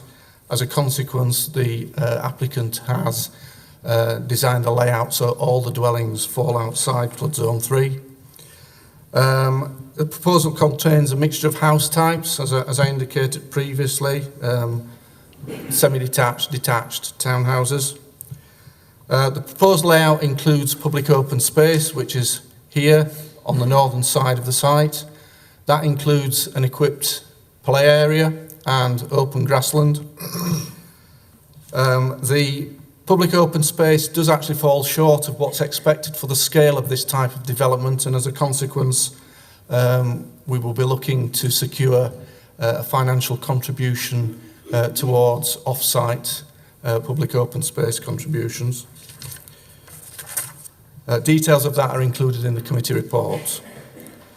The layout ensures that there is adequate separation distance between properties both on and off the site.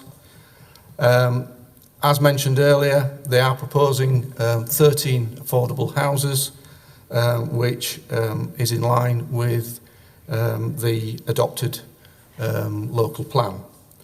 The tenure that would be sought in relation to that would be dealt with via a Section 106 agreement.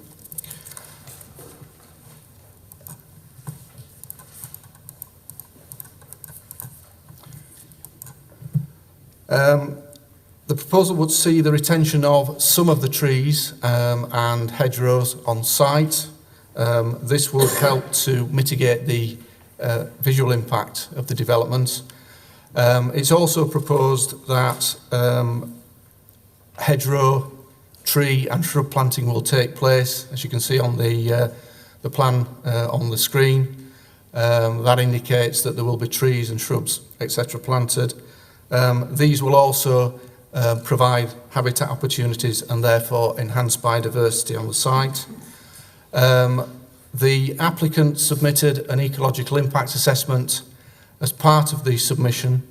That indicated that the site as is does actually provide a very low level of ecological interest, bearing in mind that it's a paddock, it's grazed by animals, there's not a lot of habitat interest other than the existing hedgerows that are on the site, one of which will be lost, unfortunately.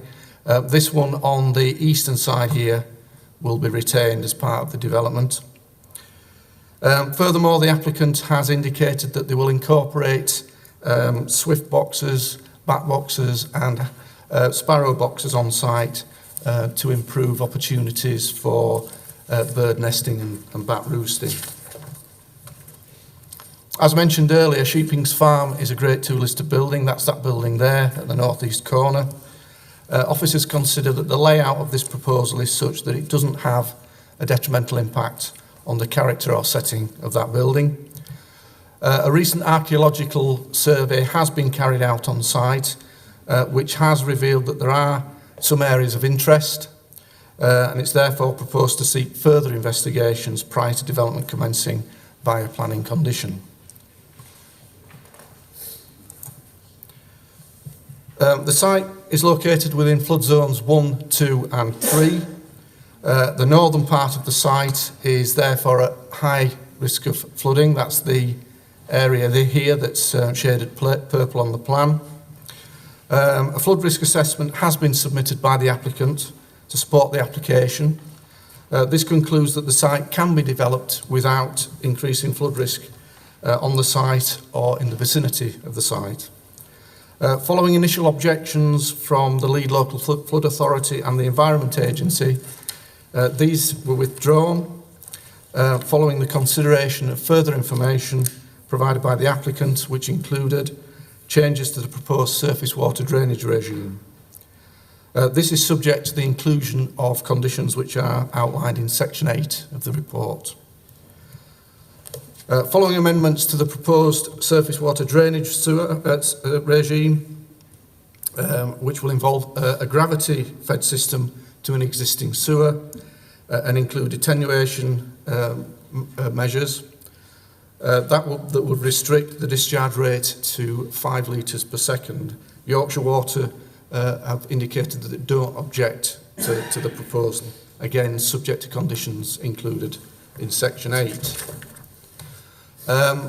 Potential impact on local highway networks have been considered in the committee report, but I'll hand over to my colleague Chris Dowes from the Council's Highway Development Management team, who will just give you a little bit more detail on that issue. Thank you, Chris. Right, thank you, Glenn. Yeah, as we can see, the site is proposed to access the site from a new prior to T-junction on Granny Lane. Speed surveys were undertaken to determine vehicle speeds in the vicinity of the access, and the junction and visibility displays have been designed in accordance with those findings, and it does comply with those findings. The internal layout is in the form of a looped arrangement, which obviously helps with servicing.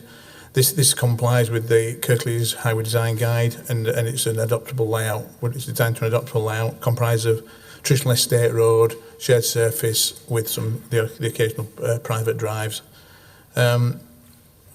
It's considered traffic generated by the development can be accommodated in the local highway network and will not result in any undue highway impact.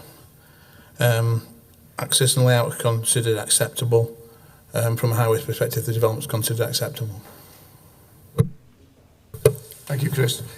89 individual representations and a letter from the Save Mayfield group containing 792 signatures have been received which object to the proposal. The issues raised and associated responses have been summarised in the committee report and the committee update. It's recommended that committee delegate approval of this application and the issuing of the decision notice to the head of planning and development in order to complete the list of conditions, including those contained in the report, and to secure a Section 106 agreement that covers the following matters: the provision of affordable housing, off-site public open space contribution, educational contribution, measures to encourage sustainable modes of transport, and arrangements to secure the long-term maintenance and management of the public open space and surface water drainage proposals. Thank you, Chair. Quite a number of speakers. First up, Councillor Bolt, speaking on behalf of the MP. Thank you, Chairman. Speaking once again on behalf of Mark Easter, the MP, and again for the benefit of the people who may not have heard earlier, he obviously has to be in Parliament for the state opening today and discussions tomorrow. What Mr Eastwood has submitted for this in respect of Granny Lane is, having read the details of this application and consulted with local residents, I've got serious concerns about the viability of this site. These concerns relate to the following issues. Part of the site, as I referred to, is within the flood zones. The site is close to listed buildings. Part or all of the site is within a high-risk coal referral area, and the site is affected by hazardous installations and pipelines. Highways were not included in the constraints, which suggest that the due diligence of the site was not done properly. Finally, there were some updates on the website, which residents were given at 16th of December as the closing point of the consultation. This means just 2 working days between the end of consultation and this hearing. I understand that a planning lawyer acting on behalf of the Granny Lane Action Group has highlighted these issues and outlined concerns regarding the timescales and will, if necessary, take this up. I hope all members have seen sight of that solicitor's letter. Could I have confirmation from members that they have seen that letter? Yes, but I couldn't read it because it was written in a really horrible type. I found that strange, Chair. The typeset I have referring to that, and we have high definition, members should be able to read that letter from a great distance. And if members I'm haven't sorry, been able- Councillor Bolt, but the copy I saw was not like that. Chair, if I could give this to make sure the members have a legible copy. Then may I suggest that we adjourn while members read a legal submission, Chair? Members need to see the legal submission, Chair, before we proceed. Could I, if members wish to read that, maybe they propose an adjournment? I've seen that letter. The copy I received was in a different type font, which was extremely small, I agree, so we must have had the same copy, Councillor. The points raised in the letter from the planning consultant are dealt with in the committee report. Thank you. The point, there is reference to a letter, but it doesn't say in the update report that it's from a solicitor, which I think is an important matter. And finally, Mr Eastwood says, taking these factors into account, I would ask that this application is not approved at this time and at the very least should be deferred until all issues surrounding this application has been resolved. Now, this is a matter which, again, the ward councillors have asked for as well. We need open and transparent governance, Chair, and for that I think that people should see the information, not just, it goes on the update, but members are supposed to find out.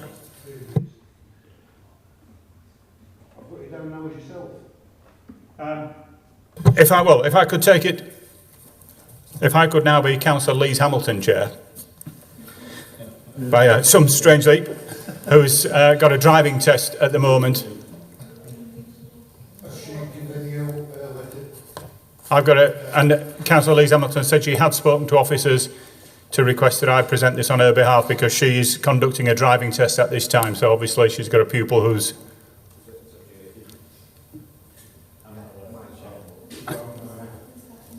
I'm aware of some photographs and a paragraph, but not a full letter. I understood from Vivian that she had made an approach, and indeed Councillor Taylor, who's got a doctor's note that she's off until January, has expressed a wish to be heard as well. Well, maybe through officers, and sometimes officers are not at, I think obviously a lot of members respond through officers. Through you, Chair, I mean, it is... Are you speaking as a ward member? I had my comments, but obviously in order that members didn't overlap, as the Chair doesn't want repeating, members had made sure that different items were covered. And I had, again, officers were aware that also Murfield Town Council wished to be represented. As far as the union goes, we've had these six to us, which we see, and the two small paragraphs. If you want to read those out, that's fine, but none of us are aware of the letter. Well, I mean, Vivian has prepared a statement as a member because she can't be here. I mean, whether... Yeah, if she'd have been here herself, she'd have probably been speaking from the same notes. The end result is... Thank you, Chair. Thank you for your support, Chair. On behalf of...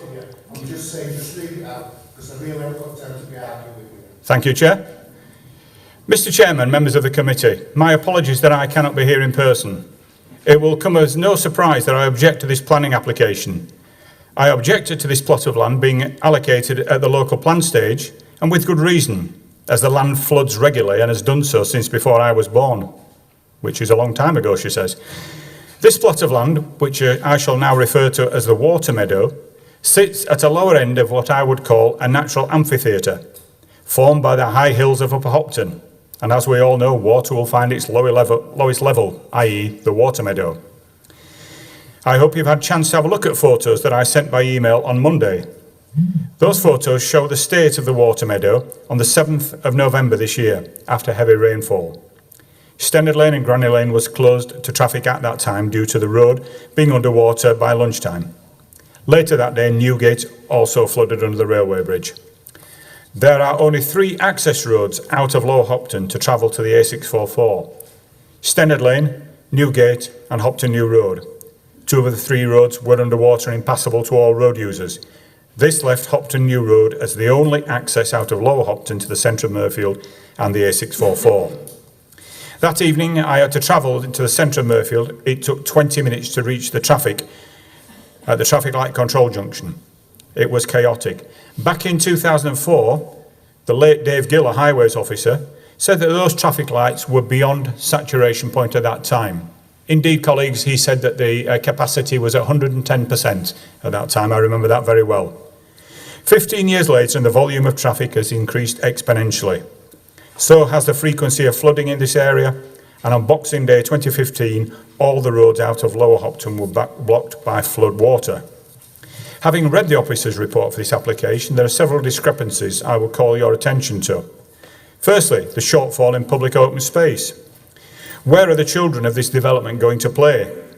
The location of the play park proposed is very small and located next to the main highway, which you saw today.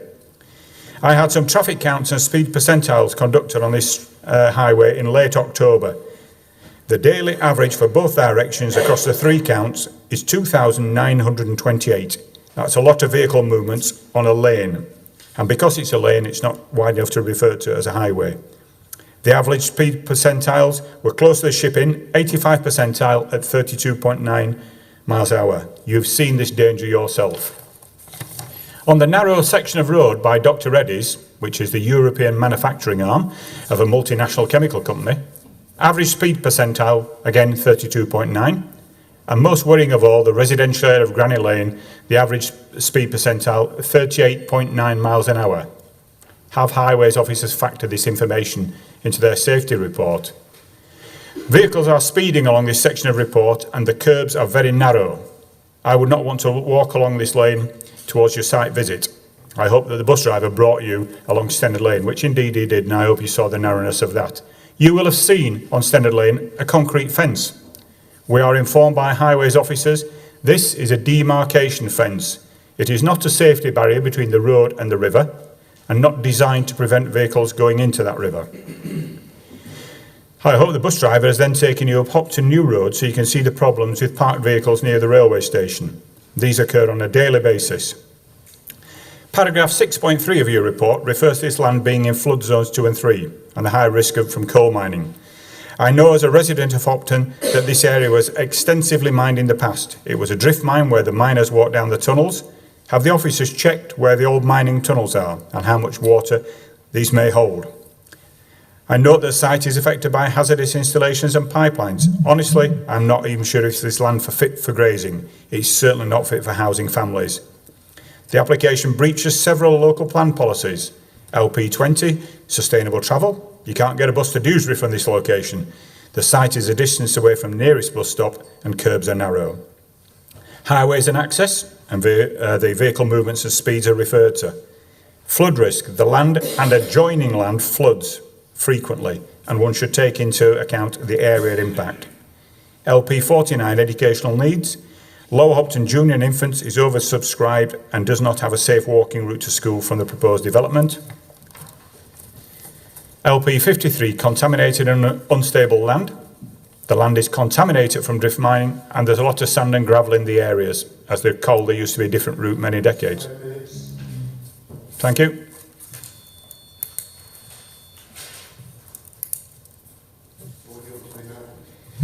I can be Mirfield Town Council if you don't mind, Chair.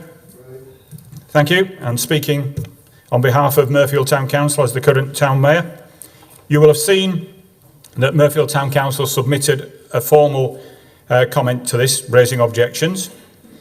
I would also highlight that Mirfield Town Council has produced a village design statement in the past, which was accepted by the council and duly processed as a supplementary planning document.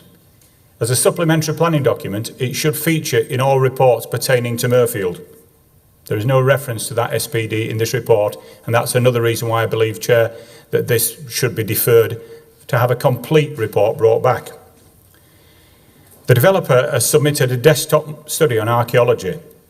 You may wish to reflect on a situation in Mirfield on Balderston Hall, where Bellway were made to do a full archaeological survey and, as referred to earlier for mining, strip the surface to ascertain full mine workings. Please bear in mind that many old mine workings were not mapped, as the developers sought to preserve that knowledge. This work should be done before granting permission, so you're aware of the facts. Mirfield Town Council are astounded that your tree officer writes off the value of any trees on site and doesn't take into account their benefits, as has been alluded to, for absorbing water and CO2. Rather than lose those trees, and you'll recall the powerful deputation presented to Kirklees Council on this matter, in line with the climate emergency motion, you should insist that a number equivalent to those absorption rates, so not planting a sapling in place of a mature tree, but like-for-like absorption rates, should be planted to replace those. Mirfield Town Council, being a signatory to the Woodland Trust initiative, strongly wishes to see our tree numbers improved. Stennard Lane and Granny Lane are unsafe and far too many vehicles travelling at unsafe speeds. The area floods and has done for decades. Members of the committee, in early 2000, the Heavy Woolen Planning Committee wisely refused planning permission nearby on Butt End Mills. Unfortunately, this was allowed at Inspector. That now frequently floods, and there is an issue where the roads will not be adopted. Let's learn from history and refuse this current planning application. You have sound reasons to do so. Thank you, Chair.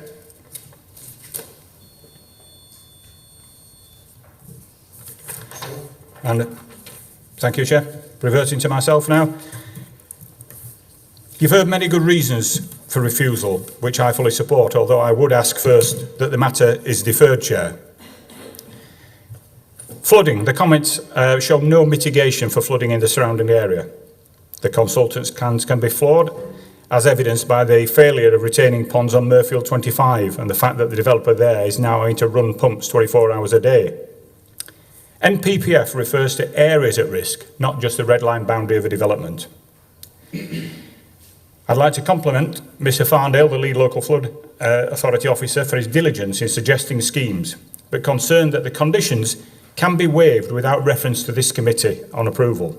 There are many examples, and one recent one in Mirfield, where a specific condition was overridden because an officer said it was a technical breach. I don't think there is anything. It's a breach or it's not. How can the public have confidence in such cases? There seems to be, on the surface, a laudable demand to support bus travel. And this is obviously to reduce traffic generation and further contributions on highways.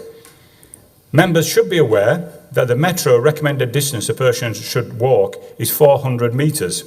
The nearest from this stage to the one that's planned for improvement is 500 metres, or a 25% greater increase. The report says that contribution for a bus pass should be taken regardless of proven uptake. And surely members should know how successful these conditions are to see if they're reducing car usage or where the money ends up. Money not used for travel cards is said to be retained for initiatives in the area. I have data from West Yorkshire Combined Authority showing the uptake or lack of it across many applications. One from 2005 in Mirfield, securing funds for 24 Metro cards, only 3 have been issued, and local members have never had any contact about developing sustainable transport with a 90% residue. There's also a reference in your report at section 1.5 that the applicant was granted an extension of time to determine an application beyond the 13-week deadline. A request has been made for a further extension of time until after the date of this committee, and a response is awaited. Again, I would ask that that is taken into account and a deferral. The Highways report speaks about the average highway width, but does not take into account the narrow nature of Stennard Lane, where a third of all traffic movements will take place. This is the route on which the bus came on, and yet the Highways report does not take into account a third of traffic dispersals on the narrowest road in the area. I suggest, Chairman, that this is flawed and should be taken back for deferral to be reconsidered for all matters, if not refused outright. Thank you. Next up, Christine Sykes.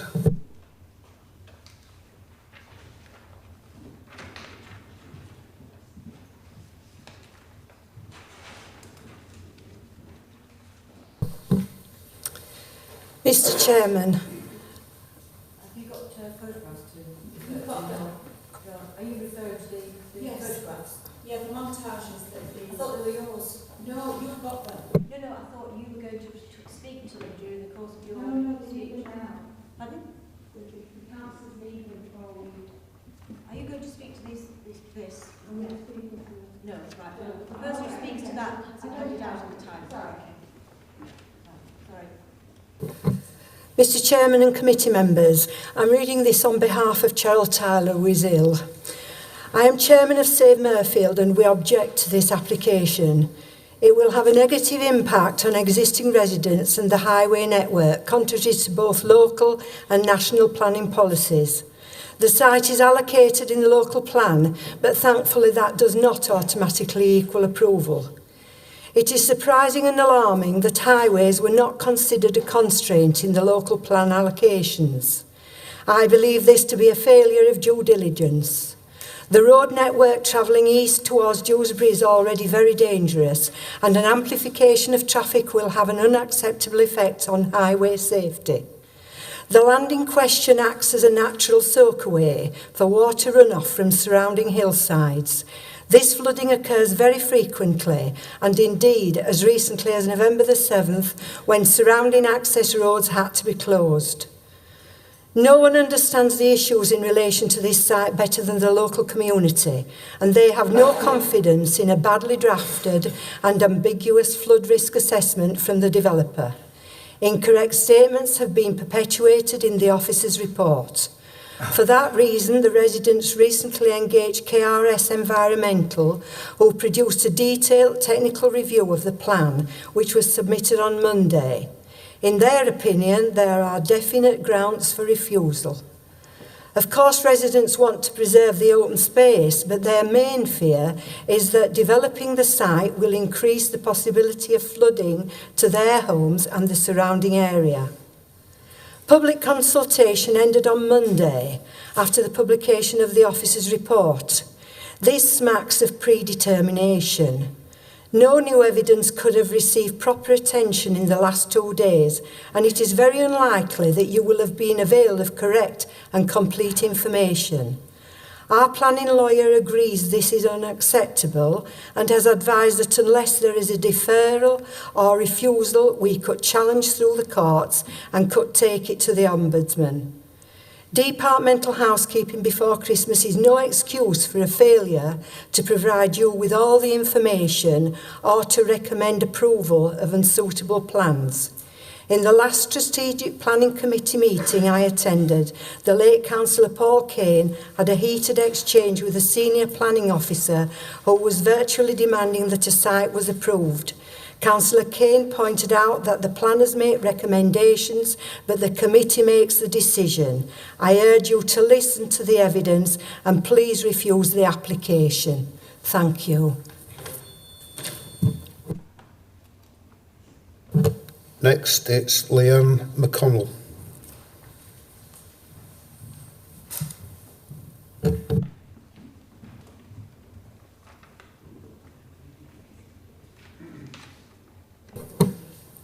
Good afternoon, Chairman and Councillors. My name is Leanne McConnell and I'm a resident of Gregory Springs Mount, which is to the south of this development. I, along with many of my neighbours, have very real concerns about the safety and sustainability of this development. We feel that many of these concerns have not been properly addressed throughout the consultation process, which has only served to cause us further anxiety. We feel that the issues we have consistently raised have been glossed over in order to present a favourable account to this committee. I object to this development for many reasons, but I wish to particularly point out my concerns with the recent revision of plans and the discovery of a watercourse from which water is entering onto and pooling on the sites between plots 14 and 15. These plots in part border my boundary to the rear. Over the past 9 months, we have experienced an increasing amount of sitting water to the rear of our boundary, which now encroaches into our garden. We've lived on Gregory Springs Mount for almost 4 years, and this has been the first time this has happened. Significant rainfall events have increased dramatically since we moved here. In the latest revision of the flood risk assessment, it has been speculated that this water is coming from a manhole failure, much further up Gregory Springs. No detailed investigation has been carried out as to whether this is accurate, and indeed the route of the watercourse is not known and has not been investigated.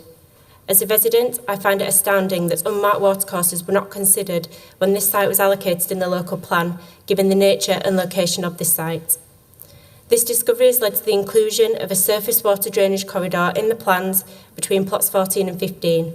A head wall has also been suggested by the lead local flood authority to intercept overland flows, but no plans have been included as to where that will go. Sustainable urban drainage systems were acknowledged in the applicant's flood risk assessment as being unsuitable for this site due to groundwater levels, but now it is convenient one such method has been included. This feels like an attempt to make an unsuitable situation appear suitable. An amount of £3,000 has been suggested as a contribution to the upgrade of this pipe to prevent the flow of water onto the site. I ask you, committee, how has this figure been calculated when the exact nature of the defects has not been investigated? Upgrade of the pipe also relies on the consent of the owner of the third-party land. Not only that, but if there is a watercourse which runs along the rear boundaries of the houses on Gregory Springs Mount, they potentially are riparian owners and should also be consulted. Those owners need to be reassured that the surface water drainage corridor will not seek to interfere with or change the flow of water. The position needs to be properly established and these matters should not be conditional. Taking all of the above into consideration, I strongly urge you to refuse this application. Thank you.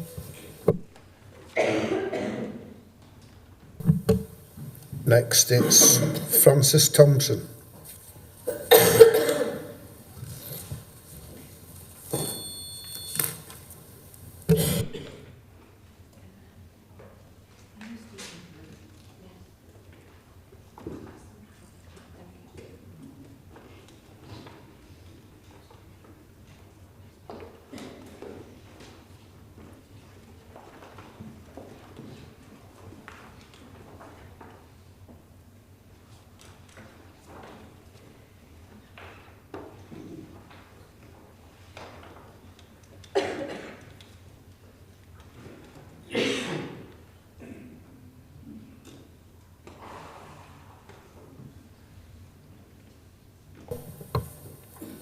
Good afternoon, Chairman and Councillors. My name is Frances Thompson.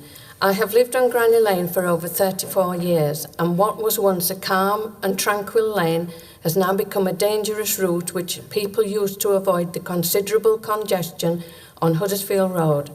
Recently, the volume of traffic has increased substantially to an unacceptable level.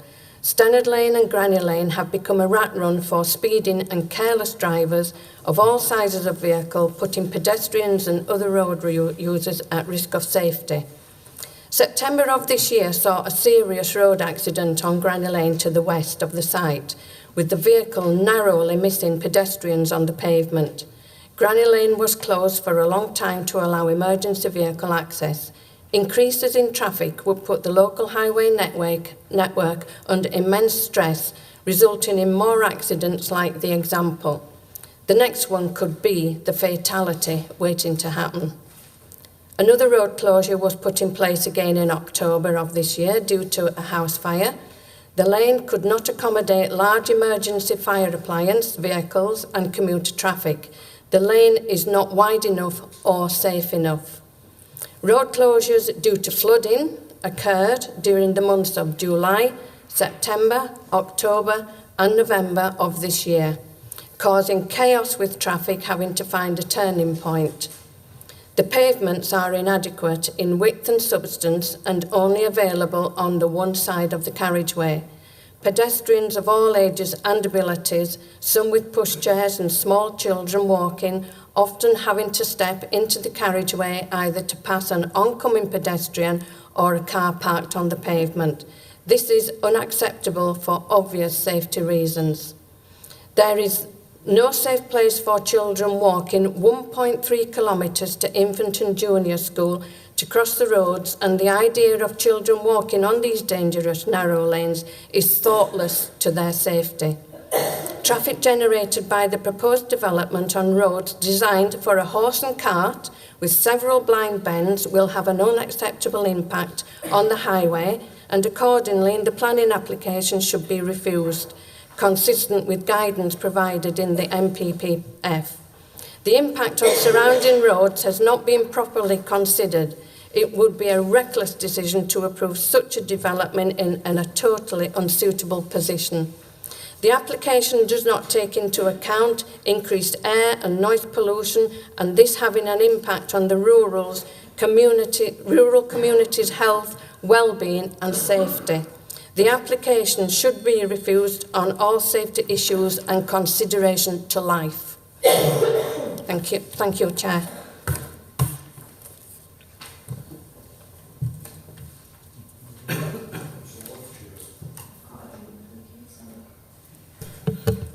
Next it's Andy Kirby.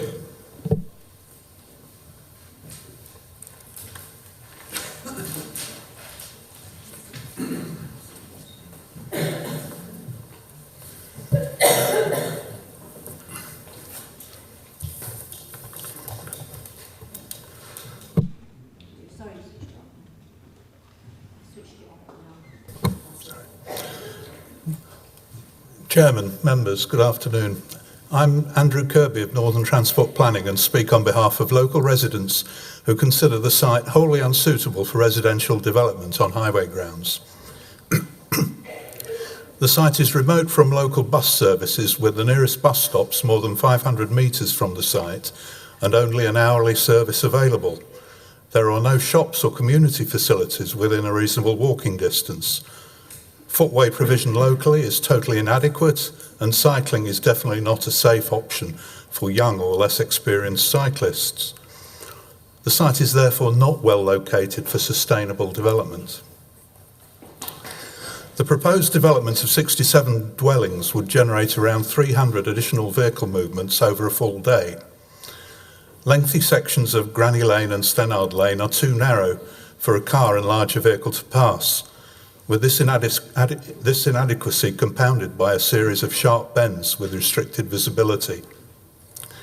Narrow footways result in pedestrians having to step into the carriageway when passing another pedestrian, which is particularly hazardous for adults with young children, the elderly, or those with impaired mobility.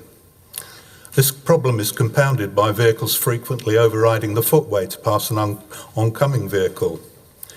Due to these road safety concerns, Granny Lane and Stennard Lane are considered unsuitable for any intensification of use. The Council's recently adopted Highway Design Guide seeks to promote high standards of highway design. The proposed site access design, however, is not robust, with substandard visibility to the right onto Granny Lane. The sight line is limited to 48 metres due to the tall hedge at the site boundary and a sharp bend on Granny Lane, with drivers having no perception of traffic or road layout beyond the 48-metre sight line. The 48-metre sight line is 1.7 metres short of that required based on the results of our traffic speed survey, which was submitted to the Council. It's easy to think that a 1.7 metre shortfall in visibility is of little consequence. However, 1.7 metres is roughly the length of a car bonnet and could therefore be the difference between a motorist on Granny Lane being able to stop safely when a driver is pulling out of the access and not being able to stop in time. The access design is therefore not robust and should, in my view, be considered unacceptable on safety grounds. In conclusion, we urge members to refuse planning permission as suitable access to sustainable transport would not be available and due to the unacceptable impact on road safety. Thank you.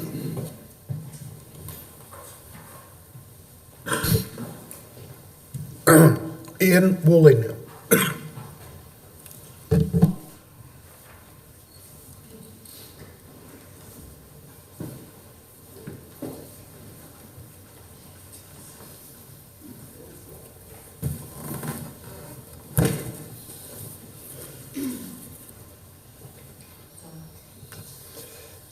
Chairman, councillors, I'm Ian Woolen, I live on Stannard Lane.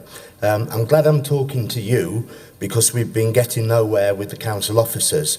They've ignored our representations.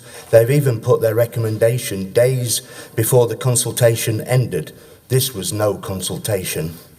We are Kirklees residents. Many are elderly. Many worked in mines, mills and on the farms. We feel intimidated and overpowered by wealthy developers who summon large financial resources to support this application, which causes us extreme stress and worry. They've provided several versions of a flood risk assessment which contain some extremely basic errors. They've got the name of the river wrong. It's the Calder, not the Colne. They've got boundaries of the site wrong. The FRA is written in North Shields. I think it was a copy and paste job taken from some other off-the-shelf report. It says there is no historic incidents of flooding and produces lots of figures. Wrong. We are not in North Shields. We are your people living on and around Granny Lane. We know the reality. We don't need figures. We know about flooding in times such as 2007, 2015, 2018, and even this year, flooding 5 times since July. They say that the site entrance is in flood zone 2. Wrong! The entrance is definitely in flood zone 3. On 7th of November, I stood in wellies outside the site, flooding almost to the top of my boots. Granny Lane was closed here. A girl on her way home from school couldn't get home. She had to wait for a parent in a 4x4 to come and collect her. Councillors, look at the montage. That's what flood zone 3 looks like. The entrance to the site is underwater. Flood zone 3 is not just across the entrance, it's across the road. How will new residents get out to their health centres, to their schools and to the station? Water comes at us down the hills and across the site. The site is supposed to soak it up. Susan, an elderly resident, lives across from the site entrance. She is terrified about watching the water gush down the development towards her while the river rises behind her. The FRA concentrates on safeguarding the new homes whilst transferring the risk of flooding to us in the surrounding area. Public Health England has highlighted how flooding or the risk of flooding has increased the risk of poor mental health, of anxiety, of PTSD. Councillors, please keep your people safe and healthy. We hope you understand how worried and stressed we are. Please represent your people. Don't build on a floodplain. Please reject the application.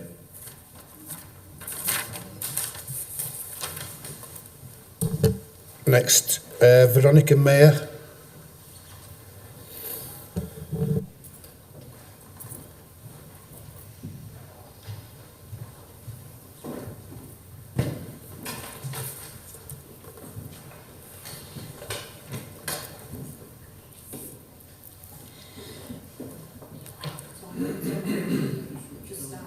Oh, good to talk. Oh, okay. Good afternoon, Chair and Councillors. My name's Veronica. I live on Hag Lane. I'm the lady in the red coat on your picture. I'm a member of the Granny Lane Area Action Group and I speak on their behalf now in matters of flooding. I thank a Doctor of Civil Engineering majoring in drainage and sewage for helping me understand floodwater and managing it, and KRS Environmental in understanding the methodology of the FRA. Firstly, councillors, we believe that the report is based on an assumption because the sequential and exception test has not been passed for this application, clearly in contravention of the MPPF. A little bit like collecting your car from the garage to be told the MO2 wasn't done because it was assumed it would pass. Assuming the test had been carried out in compliance with the MPPF, I outline our responses to the FRA. The planning officer finally agreed with us that the entrance is wholly in Zone 3. However, this is not acknowledged in the FRA, which has been carried out ignoring this fact. The report fails to provide a detailed assessment of flood risks from the river, particularly in respect of safe entry and exit at the site, omitting to include 30% allowance for climate change, deliberately downplaying the flooding risk when emergency vehicles need to access the site. It fails to state how the secondary emergency access route will be acquired, as there is presently no access to the west. This would need the use of private land, therefore needing a legal agreement which is not included in the application. It fails to provide an assessment of all surface floodwater risk by selecting a flood map which deliberately paints a false good picture of risk, omitting to include flooding from all overland sources and continuing to state that the entrance is in flood zone 2. It fails to include a detailed investigation as to the source and ownership and calculation of new flooding recently found at the site, south of the site. It fails to include a detailed drainage plan demonstrating the viability of any compensatory storage, including hydro breaks. Its relationship with the public combined sewer and the large discrepancy between the discharge allowed by Yorkshire Water and the actual requirement to manage storm flooding. There is no robust risk assessment to mitigate any catastrophic event. The critical issue of drainage and flood management can simply not be considered as a condition. We're not talking about car parking spaces here, we're talking about people's lives, Kirklees people's lives. It fails to reassure us that the sewerage capacity is enough for 67 new homes, plus the extra water. And can they be sure the sewerage won't overflow and leak back into the tank? Councillors, the suitability and safety of this application is an assumption due to the contravention of NPPF. The idea of allowing the critical issue of drainage to be a condition is preposterous. The FRA, which does not avoid, manage or mitigate flood risk now or in the future, is putting Granny Lane residents at risk. And I think it leaves you with no choice but to refuse this application. Thank you.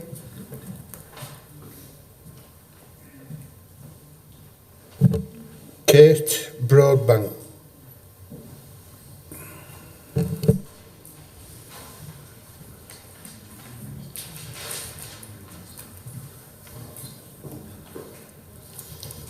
Thank you. My name's Kate Broadbank. I work for ID Planning with the agents for the application. Thank you, Chair, Councillors. As you are aware, this is an allocated site for residential development as part of the Council's adopted local plan. The principle of development is therefore accepted.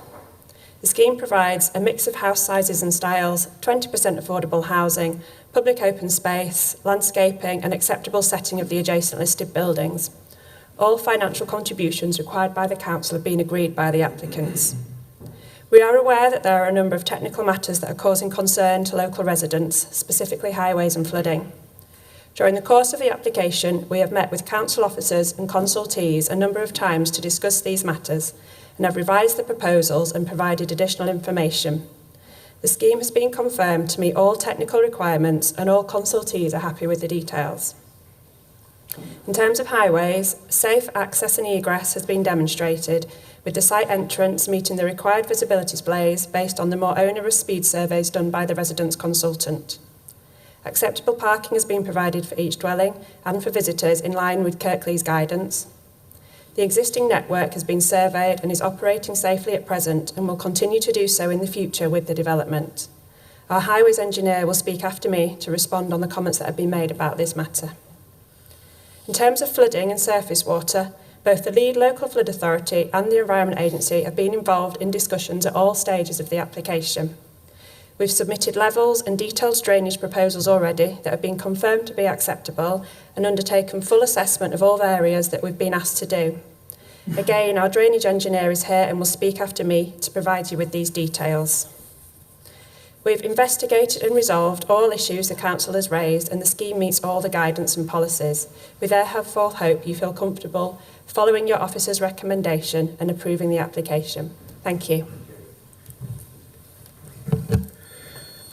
Jeff Bowman.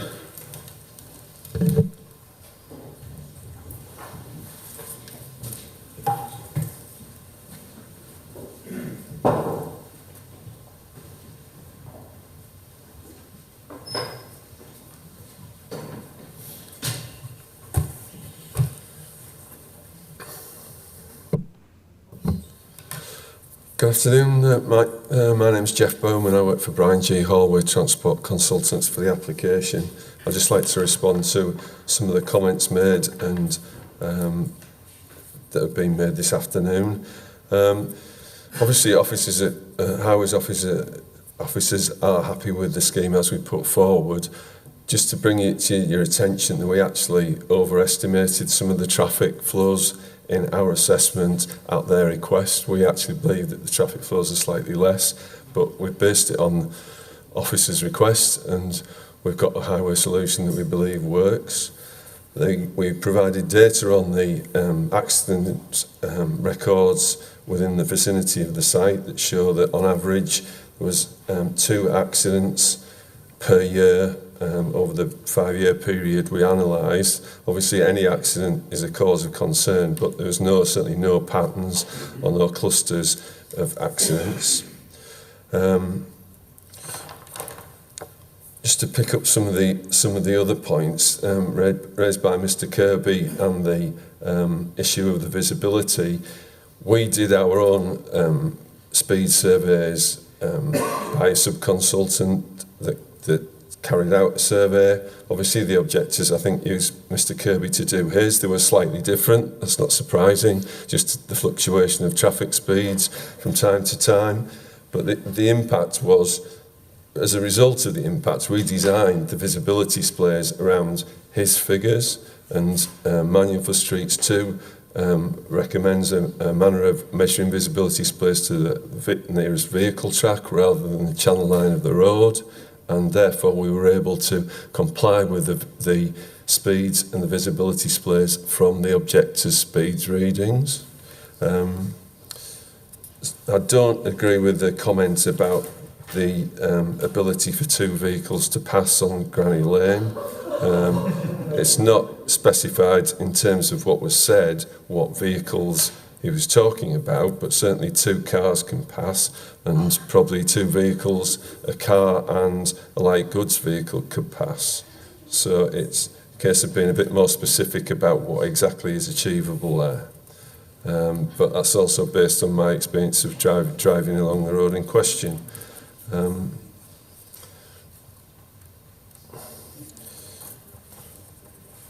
And the issue about uptake of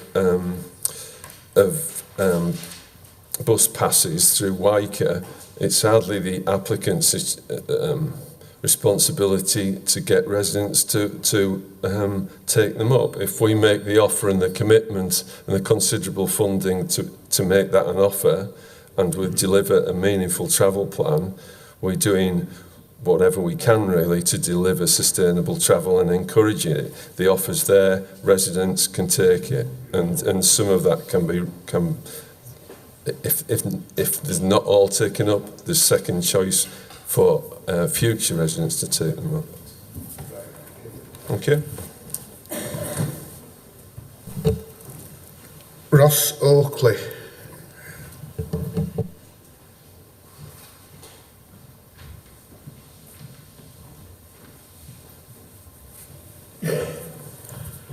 Good afternoon, Chair, Councillors. My name is Ross Oakley. I'm from RWO, who were utilised as the flood risk engineers on this job. I think the first thing I'd like to highlight is that there has been several iterations of this report. I think that probably demonstrates that we have been working to find the best solution given concerns raised by parties involved, including the statutory consultees. The initial proposal on this site was to discharge surface water to watercourse. Following discussion, it was found that this wouldn't be suitable, and it was felt that a better solution would be taken to public sewer.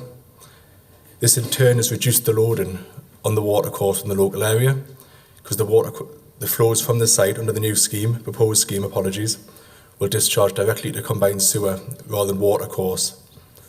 In addition to that, the scheme proposes 728 metres cubed of surface water attenuation, held back at a rate of 5 litres per second as agreed with Yorkshire Water. That's 728 metres cubed less water going into the local water environment during an extreme event. That will bring a benefit to the local community. With regards to the recent flooding event that's been raised and the off-site culvert, this has been investigated at the developer's expense following it being raised by the LLFA from Kirklees Council. During that investigation, it was found that the culvert does not head towards the site and indeed does discharge to river.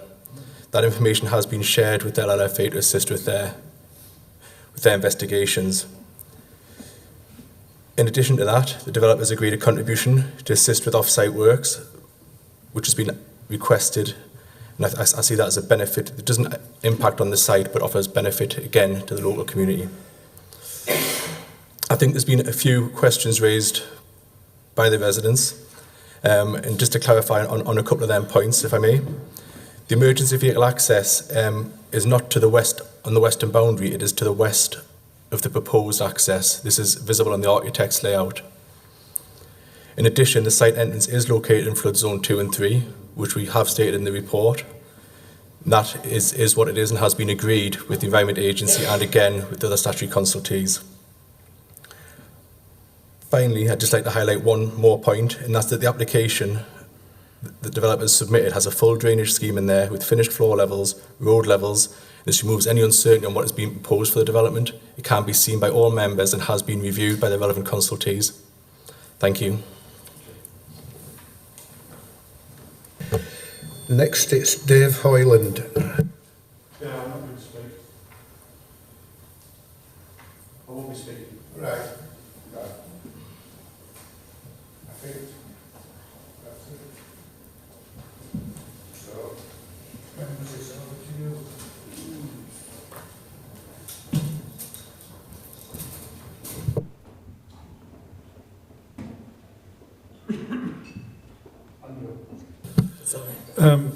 Thank you, Chair. I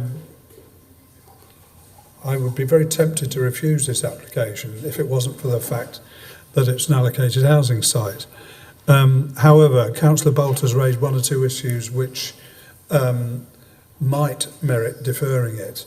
One of these being the very short time between the closing date for submissions and the date of this meeting. But it does seem to me that this site has got a number of problems which I'm not sure to which an answer has been given. Now, I accept the fact that that part of the site is in flood zone 3, and we've got open space in that part of the site. But it's also the part of the site to which you gain access to the rest of the site. And as somebody has pointed out, there could be occasions when residents can't get out because the road's flooded. And I think we need to do something about that. It doesn't seem very satisfactory. I mean, that might include raising the level of the road. I don't know. But indeed, Councillor Bolt mentioned some other issues as well, some of which I've now forgotten. But I did think at the time that there could be a valid reason for deferring it, so that we can perhaps sort out this issue. Clearly, we've got a site that's very close to a major river, and I know full well that Stenard Lane particularly, I don't know so much about Granny Lane, has flooded on numerous occasions, and is a well-used artery which, if blocked, would cause considerable trouble. Now, I'm not suggesting that this application does something about Stenard Lane as well, because that would be out of order. But I don't know what other members think, but I do think we have a case for deferring this in order to deal with some of the issues that have been raised. As I say, I couldn't support immediate refusal because we get ourselves into trouble because it's an allocated site. But I think we have to ensure that that all the issues, including this question of sustainability, access to services and so on. There are no bus services going along there. I know the government is going to do something about that, and I'm looking forward to bus services being provided everywhere. I think there is an issue in that that area. So I'll leave it a moment before moving deferral, but I'll wait to see what other colleagues.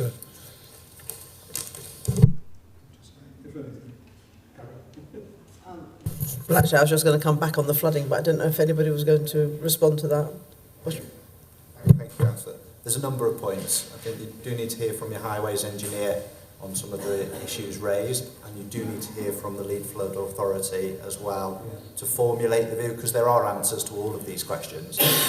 I think the reality is that it's a challenging site, but it's an allocated site, and the sustainability of the site has been considered at the plan making stage. So I don't think we can revisit that element. It's the detail, and it's making sure that the detail for the residents, particularly who have very valid concerns about flooding and those concerns about the intensity or the comings and goings, have they been suitably addressed in the scheme? So you need to hear from the engineers to advise you on that. Yeah, through you, Chair. Regarding the access, I mean, I think no one's disputing that the access is in flood zone 3. There is an emergency access to the west of it, along the site frontage as west. You can see it on the plan. It's probably not that obvious from the plan. That is in flood zone 2. So in the event that was inaccessible, obviously the emergency access would have come into play on that point.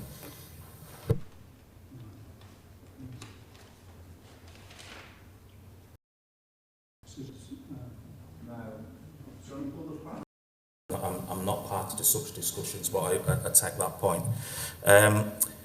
In terms of making properties in the surrounding area more at risk, I can only reiterate what I do every time that I do come here. Yes, it does seem like when you're putting concrete down that you're going to increase the runoff, but as you've heard, we have 720, I think it was, cubic metres of storage that we are going to discharge to the combined sewer. Originally, it would make sense to go to watercourse, but due to the levels of the road, you actually would have to pump it there. And the Lead Local Flood Authority will always object in the first instance to pumping surface waters, and I refer you to the comments I made on a previous application today.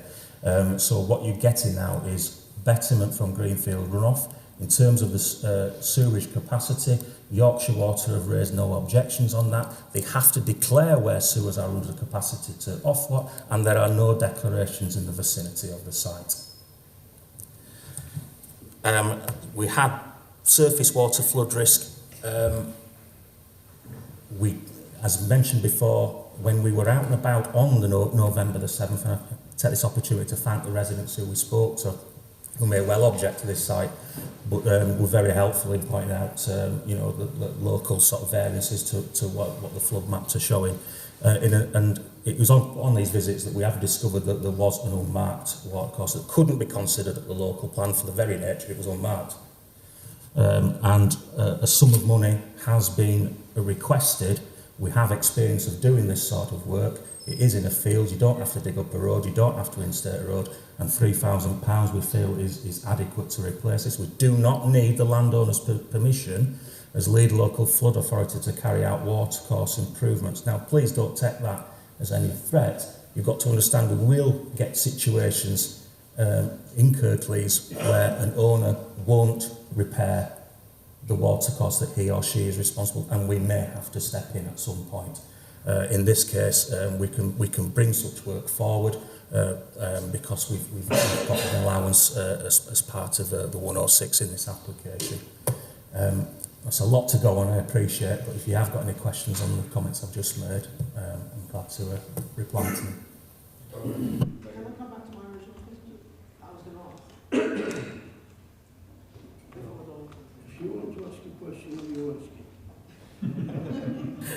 Thank you. It's just because it was about the flooding. And I think the question I wanted to ask has been covered. But I just want to put it in sort of layperson's terms.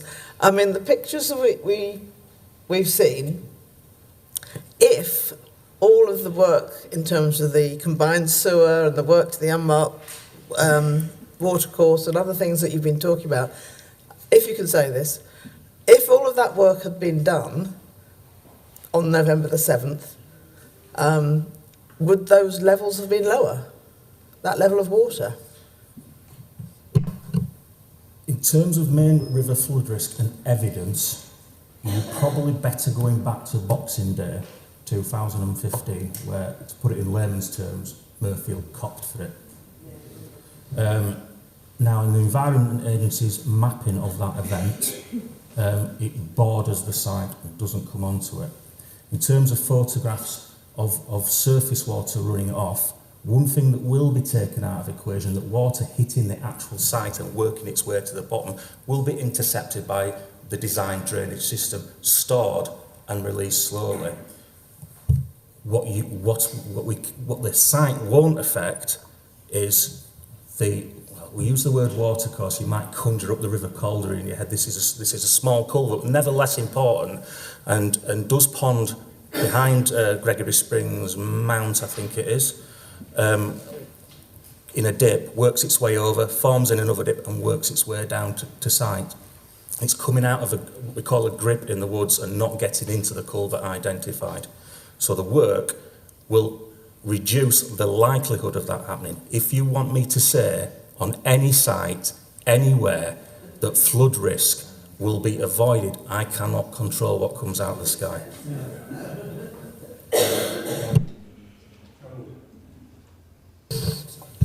Well, this is an amazing site, really. Here we are discussing a site for building houses when we know full well it floods on a regular basis. I just can't understand why we're even bothering. We must be really, as a council, strapped for finding sites for building houses when we go to one that's a flood zone 1, 2 and 3. And looking at these photographs over the last 2 or 3 years, it's not just a drop of water. There's a tractor here trying to get through. It's up to axles in water. And then we've got a woman stood up to knees in water. We have had floods in New Mill, you know. 2007 we had a flood. I was stood in New Mill up to knees in my Wellington tops. We cured that because it was a culvert that was too small. It took a while, but we eventually cured it. A couple of 18-inch pipes and got rid of it. You're not going to get rid of this because there's water next door to that road. So why are we even bothering? And if it does get passed and houses get built, who the hell's going to buy a house in a flood zone? Come on, unless you put it on stilts. That's the only way you're going to get away with it, like they do in Africa. Stick it on stilts and have a boat underneath.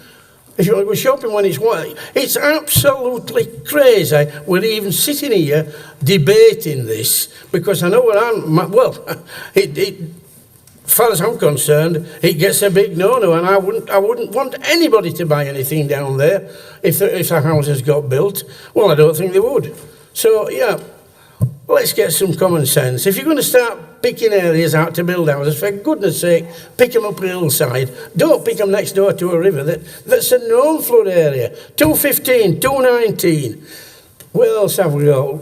There's 3 or 4 floods down on here, on Stannard Lane, which is not far from Granny Lane, I believe. I've driven on there quite often, but never realised it was so prone to flooding.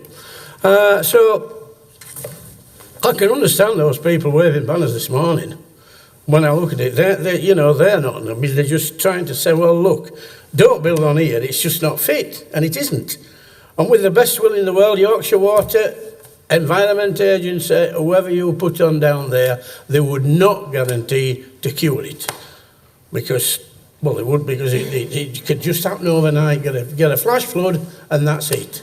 Water's nowhere to go. There's a river at the other side of that fence. So come on, let's be fair. I know what I'm going to do.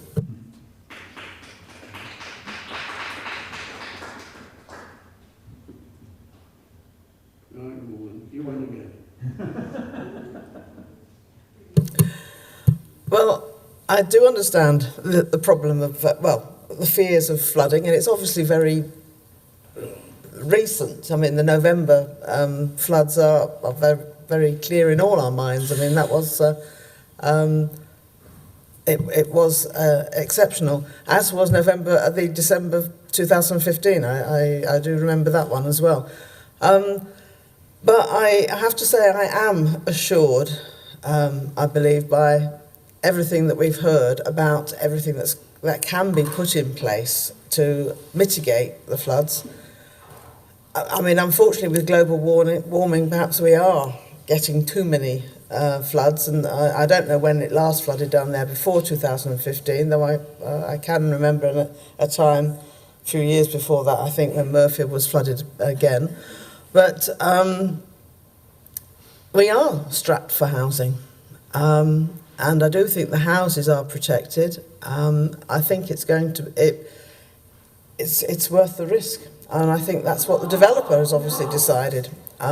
So I will move the recommendations from the officers.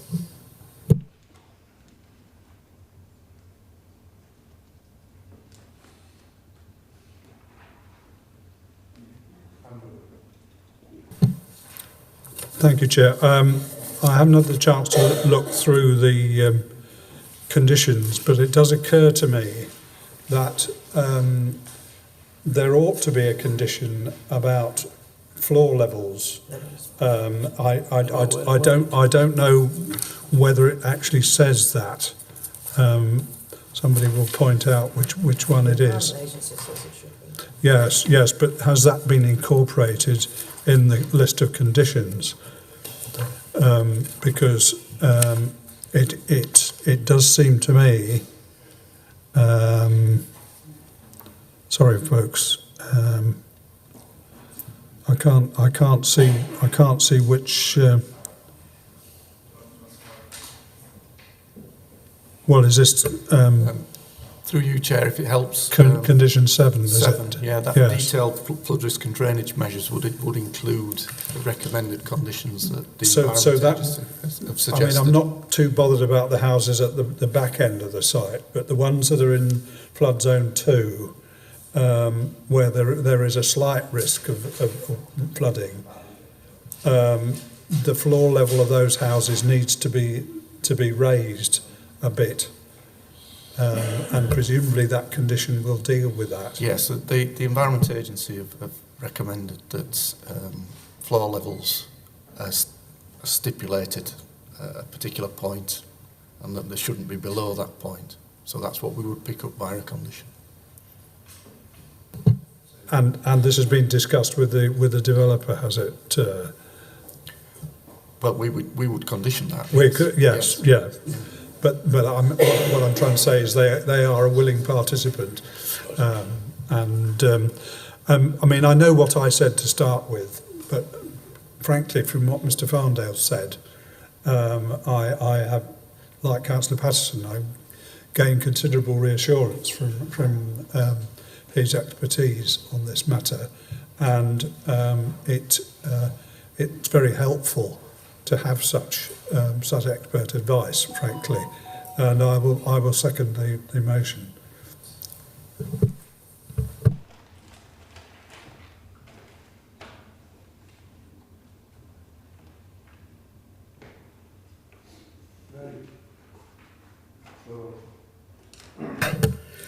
This application has been moved by Councillor Patterson. It's been seconded by Councillor Pinnock.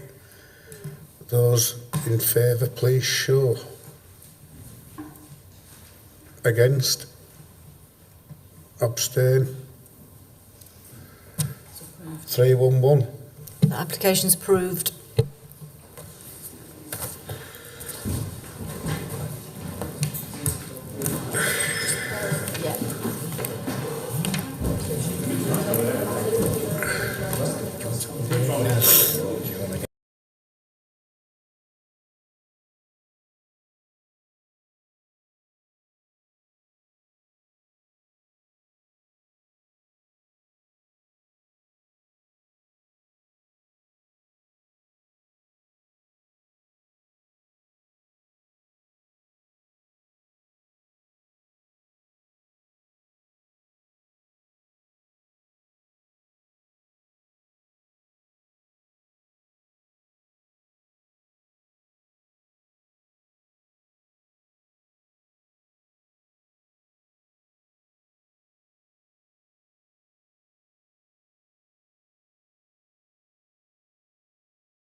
page 143. This is New A Road, and it's Glenn again.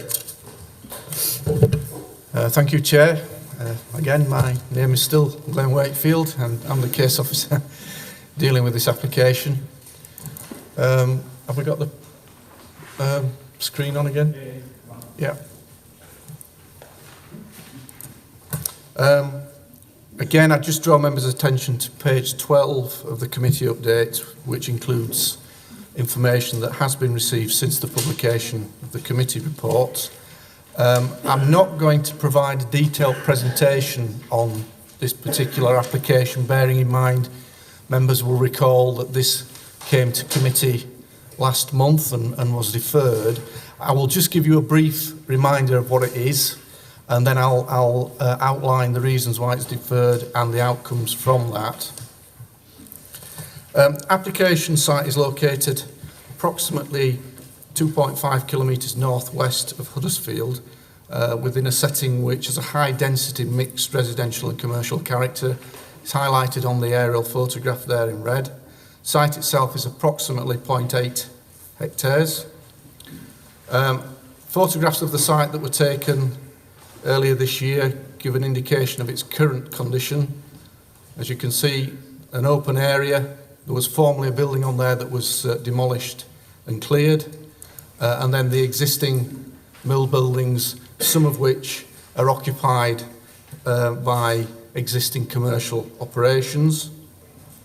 The proposal is to demolish all of the buildings on site and build a new retail food store. As you can see on the plan there, that's the position of the store with car parking to the front and to the side. Full assessment has been provided in the committee report, and as I say, I'm not going to go any further in relation to describing what's proposed. I'll just leave these photo montages up which show the site as it would be in context. You'll recall that the application was deferred following the consideration of this proposal and a similar proposal at the former Spotted Cow site, approximately 1.2 kilometres west of this site. This was to allow the applicant of that application, that is the Spotted Cow site application, to submit an updated retail impact assessment, which they indicated would show that there was sufficient capacity for 2 retail stores in this area.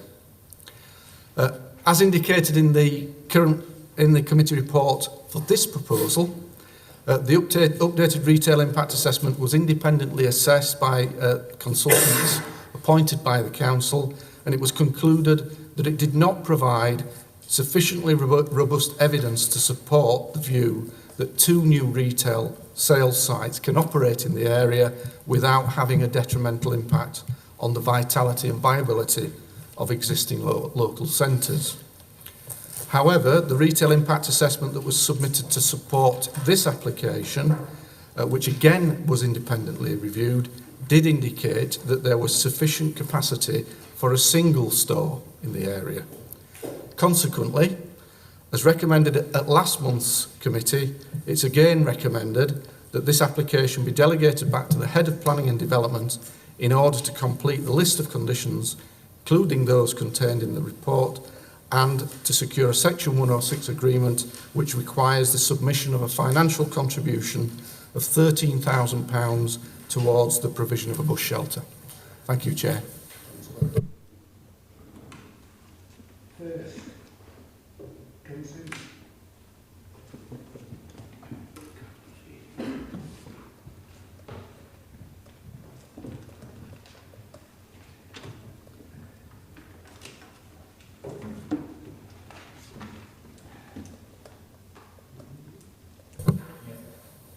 Yep.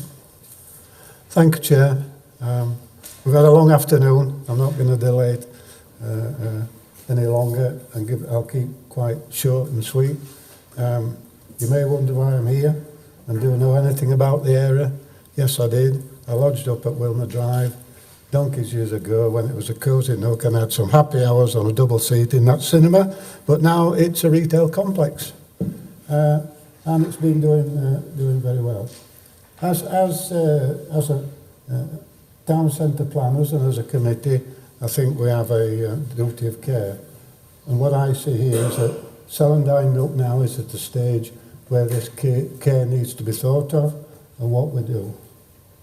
I think, if I can, Chair, there's 2 applications on this board. You've already mentioned it. I think it's overkill to actually allow 2. I think one store would be enough, because 2 would actually mop up all the trade in that area and put at risk the Celandine Nook centre, where there's small businesses, etc. And, you know, you said food store, but they aren't food stores nowadays, are they? They sell everything, and that's one of the problems. And by allowing 2, I think it would give an unfair advantage to these two companies who seem to be chasing each other wherever they can throughout the UK now, one-on-one, next to each other, whatever, to hoover up all the business. So I ask you, when you think about this, to allow only 1, keep it balanced so that the other small businesses can actually work and keep it a viable economy up there, which I think you can do if that's done, that there's only 1. Remember this, that these stores, the main amount of money doesn't come into local infrastructure, it goes elsewhere. Whereas with these small local businesses, every pound spent is worth a fiver in the economy, which of course is what we're about, to keep the economy right in Kirklees. So I hope that gives some thought to you, that we need to support these small businesses. Also, on the shopping complex at Celandine Nook, the anchor tenant, as we know, is similar to what you're talking about here, a superstore, but it's only a smaller shop. But if that anchor tenant is lost, then those small businesses will suffer, Chair. And I hope that you take that into consideration. Thank you very much, and I wish you all a Merry Christmas and a Happy New Year, and not so many of these meetings where you're at it all afternoon. Thank you. Andrew, you're speaking on this one? No, I'm there for Newton. Because I've got your name at top. Well, I'm happy. It's all right, you carry on. No, you're all right, Andrew. I say I'm happy. Well, Andrew's name's been put down by mistake. Well, look at it. Wilbrook.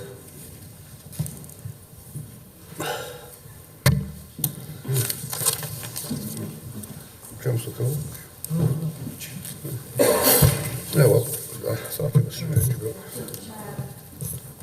Right. Sorry? This is the applicant, and I think there are other people to speak. On this, I've got... Yeah. Mr. Boyd is to speak in support of this. Yeah, it's fine. You've got Wilbur, Amanda Holmes, Inda Buller are the speakers, so you will all get a chance to speak. Thank you. Yeah. Right. Great. Thank you, Chair, for allowing me the opportunity to address members on behalf of Aldi. Firstly, good afternoon, everyone. My name is Will Brooke, and I'm a Property Director for Aldi.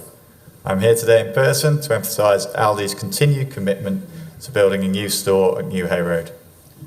Last month, I outlined the background to our application and talked about the community support we'd received and how we'd worked closely with your officers to finalise a scheme that had the full technical backing of all consultees, including specialist technical consultants that work on behalf of the council. The position for Aldi has not changed. Officers are still fully supportive of our planning application, regardless of the decision on Lidl's very separate application. We would respectfully ask members to now move to support the officer recommendation on our application and not allow Lidl to cause any further delay. We are confident that the council have addressed all matters relating to both applications correctly, taking independent advice from external consultants where required. It cannot be disputed that full and proper consideration has been given to both proposals.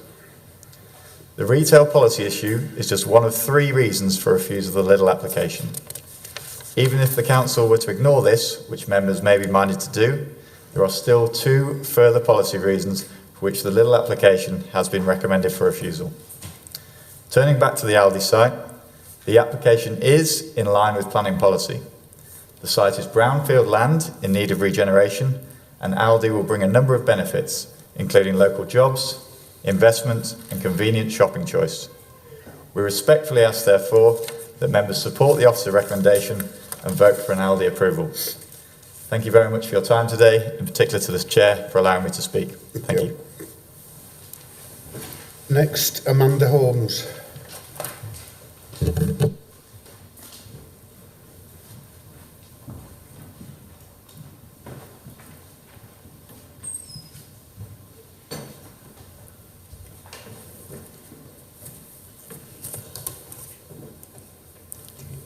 Speak? Yeah. Chairman and members, thank you very much for letting me speak very briefly here today. My name's Amanda Holmes and I'm the Communications Director for Dransfield Properties.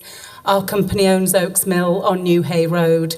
We've worked with Aldi on the proposed redevelopment of the site, which is before you here today. We have a long working relationship with Aldi and we've worked with the company on more than 25 stores in the last 30 years in locations in the north of England. You are, of course, faced with 2 supermarket applications in this ward today. It's our belief that the Aldi application is the right development in the right location. It provides the opportunity to redevelop this site and create a supermarket which will serve the needs of the area and complement the existing retail offer without the loss of much needed residential land, which of course we've been hearing about earlier. As retail developers, we always aim to ensure our developments meet the needs of the local community and give regard to the area. This application was recommended for approval and deferred at the last council meeting to give another applicant time to make their case. Having had that time, there can be no reason that the Aldi application should not be determined and approved today in line with your officer's recommendations. Thank you. Next, it's Inde Buller.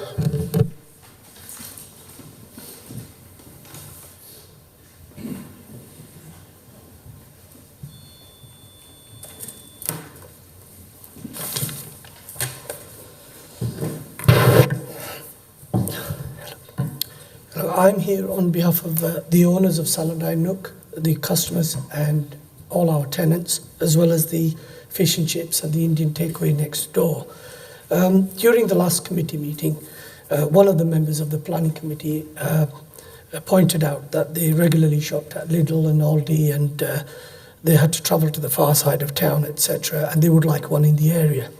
I would like to point out that there is one by the fire station, there's another one at the Ringway Estate, and there's another one being talked about at the tech site. However, we can understand, my tenants and I and other customers do understand the need for competition, they do understand the need for choice, and as such, we would like to appear to be reasonable and compromise on that point and basically say that if the Aldi site was allowed permission to proceed, then that would still safeguard the shopping centre, as we believe that the loss in sales for Sainsbury's would be manageable and thereby would not jeopardise the future viability of the shopping centre. However, it's a much more difficult situation if it's a case that both the supermarkets were allowed. Both supermarkets are more than double the size of Sainsbury's, so therefore it's not really like for like and fair competition. It's a wholly competitive game in their favour. So I would kindly request that the planning committee, in their wisdom, allow the Aldi development to proceed whilst refusing the Lidl one, thereby safeguarding the 150 or so jobs at Saladin Shopping Centre, and in addition to which adhering to the local plan and helping to meet the Kirklees housing markets, for which the Lidl site is ideal. So therefore, my recommendation is, on behalf of my tenants, is that we would have no objections to the Aldi site the proposal. And just for the committee members' information, there's been 1,500 new houses built in that area, and most of them have been in and around the Birch and Cliff area, not towards our side, and vast majority of that trading has been taken up by the Tesco Express on Halifax Road. And when normally somebody opens a convenience store of about 1,500, 2,000 stores and wants to do 2,000 square feet and wants to do about 20,000 turnover, they're looking for about 1,000 houses. So therefore there isn't, whilst it might seem like a lot more new housing going up, it isn't as much as it appears to be. And sorry, thank you for your time, officer.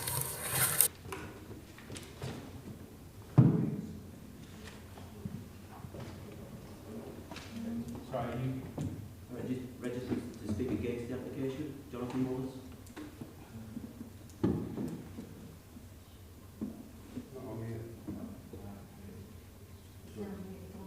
Yeah, you're down for the spotted cows register. Yeah. Okay.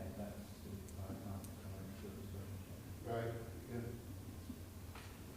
Is there anybody else who's down to speak on this specific application? Because no, it's yourself.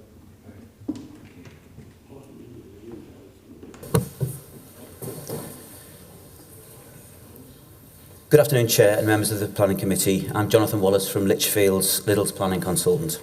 I spoke at this committee last month in objection to the Aldi planning application. Since then, the concerns we raised in relation to highways issues have been resolved, but Lidl's other concern remains, and regrettably Lidl therefore need to maintain their objection. As I said last month, however, Lidl's concern with the Aldi proposal is not rooted in trying to limit commercial competition. In fact, if officers were recommending the approval of both of the proposed stores, Lidl's concern would fall away. However, unfortunately, despite the evidence we've provided which demonstrates that both the Lidl and Aldi stores can comfortably be accommodated without having any significant adverse impacts upon existing centres in the area, your officers are continuing to recommend that only one store be approved, and that should be the Aldi store. From our perspective, the Lidl site is a more obvious location for the development of a new discount food store. It's a vacant brownfield site, unlike the Aldi site, with little prospect of being redeveloped for other uses. It's well positioned to serve the growing community in North Huddersfield, as well as picking up passing trade. And the store closest to it, and which it will compete most directly with, is trading at an unsustainably high level, which means it's not effective in meeting local needs. And I visited that store again today, and for the third time in a row, I couldn't park my car there because it's so well used. The Lidl proposes a well-designed scheme. It incorporates natural stone, which has been carefully designed to minimise impacts on the residents who live adjacent to it. And finally, I would add that it's owned by Lidl, it's available for immediate development, and unlike the Aldi scheme, where vacant possession is yet to be obtained. For these reasons, if you feel that you must grant permission for only one store, I'd urge you to approve the Lidl application and refuse the Aldi application today. That said, I would emphasise that our view remains that both stores could be accommodated, and we would be content with any decision that you reach which grants permission for both. In stark contrast to the owners of the Salandine Nook Shopping Centre, Lidl are not anti-competitive and are happy to see both stores approved. However, if you're minded to approve only one store, we'd strongly recommend you approve the Lidl scheme on the basis it's much better related to the large areas of housing growth to the north of Huddersfield. Thank you for your time.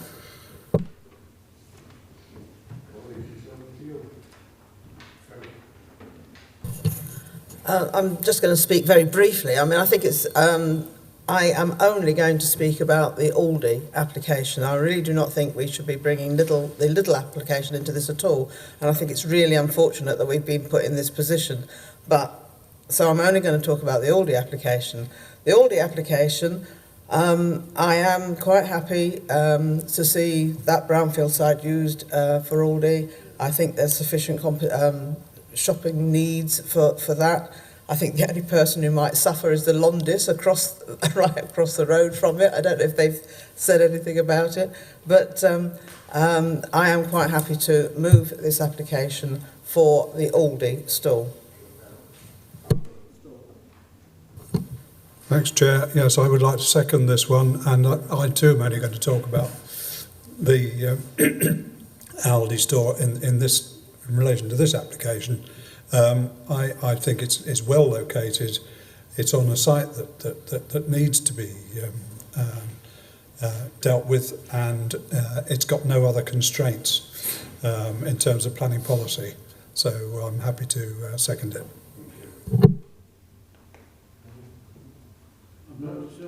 Right. It's been moved by Councillor Patterson, seconded by Councillor Pinnock. Just to clear things up, this is the Aldi site. Those in favour, please show. Or one against. Application's approved. Next, page 61. This is the little site.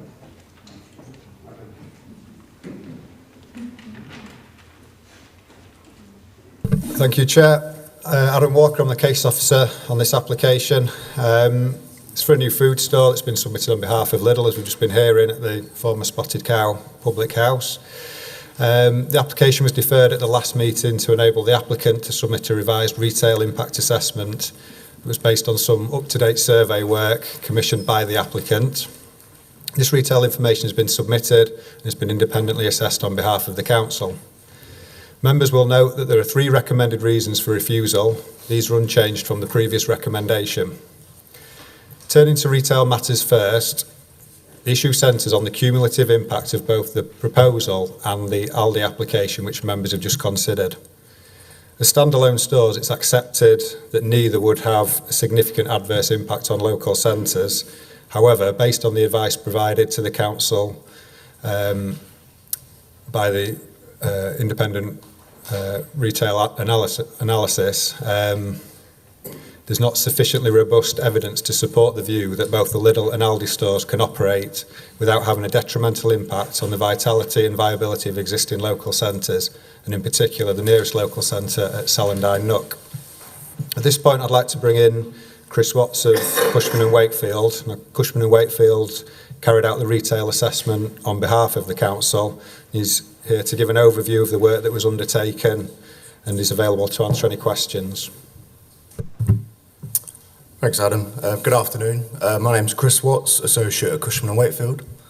Just apologies for my voice, it's unfortunately vacating me at the moment. It's probably that time of year, but just to start off with our instructions at Cushman and Wakefield, we were instructed to independently review the retail impact assessments carried out by the applicants for Aldi and Lidl. We also prepared our own cumulative impact assessment for the Aldi and Lidl schemes, and we concluded that both stores, if delivered, would likely have a significant adverse impact on the vitality and viability of nearby centres, in particular Celandine Nook local centre and Lindley District Centre, which both comprise a Sainsbury's local. We further concluded that of the 2 stores, the Aldi store would have the lesser impact than the Lidl store. Now, turning now to the application before you, the Lidl scheme, and in particular the retail impact assessment dated April 2019, prepared by Lichfields. We reviewed that in retail impact assessment and concluded that in some respects the methodology was acceptable, but it did contain some key weaknesses. Firstly, the catchment area, which was based on a 5-minute drive time catchment. In our view, that was too short, too small, given the accessibility of the site and its location along a main arterial route. Secondly, its failure to consider trading impacts on food stores outside of the 5-minute drive time catchment. And thirdly, the fact that they directly lifted the store turnover estimates from the council's own retail study, which was based on a 2013 survey of shopping patterns. And to some degree, we were sympathetic to the extent that Lichfields were using the council's own evidence base, but one should never apply such surveys uncritically, especially if they're 5 or 6 years out of date. As such, we called into question the veracity of the store turnover estimates used in the retail impact assessment, and therefore the realism of the conclusions reached by Lichfields on trading impacts. Lichfields then produced an updated retail impact assessment dated November 19, responding to our concerns. This is a more reliable assessment in some respects, and we welcome the fact that a new household survey was commissioned and undertaken, but our chief concern in relation to the baseline store turnovers remains. Lichfield's failure to critically apply the results of that survey means that we believe that the results are not credible. Lichfields took at face value the results, but surveys of this nature, which are limited in terms of sample size, for example, in this case, I think it's circa 100 interviews per zone, are clearly not representative of the entire population. They can't be fully representative of the population, and therefore they should only be used as a proxy to indicate shopping patterns in the area. And just to highlight why we think that those results should have been applied critically, and the fact that they weren't has resulted in some unrealistic sales densities, I'll refer to our letter dated 9th of December to the council. So Sainsbury's at Saladin Nook local centre, Lichfield's assessment judged that that store was turning over at nearly £30,000 per square metre net, which is approximately 250% of Sainsbury's company turnover. Similarly, Lichfield's assessment judged that the Aldi at Milnesborough District Centre was achieving a sales density of almost £29,000 per square metre net. Again, we don't think that that's reasonable or justified or achievable in our professional opinion. On the other end of the scale, Tesco Express at Birch and Cliff local centre, Lichfield's assessment showed this is trading at just £748 per square metre net. And I think on that basis, it's fair to say that that store wouldn't stay open for trading. And that those flaws in their assessment are important. In simple terms, if store turnovers are significantly overestimated, as we feel that Lichfield's assessment shows, that means that trading impacts are underestimated. For that reason, we consider that Lichfield's use of unrealistic store turnovers is an important weakness of their retail impact assessment, and this calls into question the accuracy of their conclusions reached in that respect.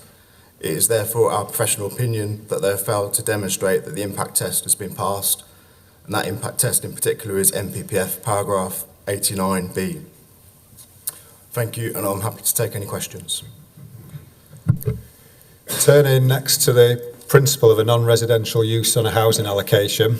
The principle of development represents a clear departure from the local plan, and officers are firmly of the view that this housing allocation should not be lost when there is a need to deliver the housing targets as set out over the plan period, which in total is over 31,000. For this reason alone, the application is considered to be unacceptable, and it's for this reason that the Lidl application is considered to tip the balance in terms of the cumulative retail impacts. Members have a private paper before them which discusses housing land supply issues in more detail. Members will also note the third reason for refusal, which relates to the visual impact of introducing a large food store with parking to what is with a predominantly residential area and the potential harm to the character of the area. The recommendation is therefore for refusal on the three grounds that have been outlined and set out within the report. Thank you, Chair. First speaker is Margaret Conroy. If I may, Chair, there were speakers attending, but they've had to go, I'm afraid, so move on. That lady isn't about it. Right, so I'll run through them and tick them off as we go. Right, Margaret Conroy's gone. Paul Stevens. Yeah. You still wish to speak?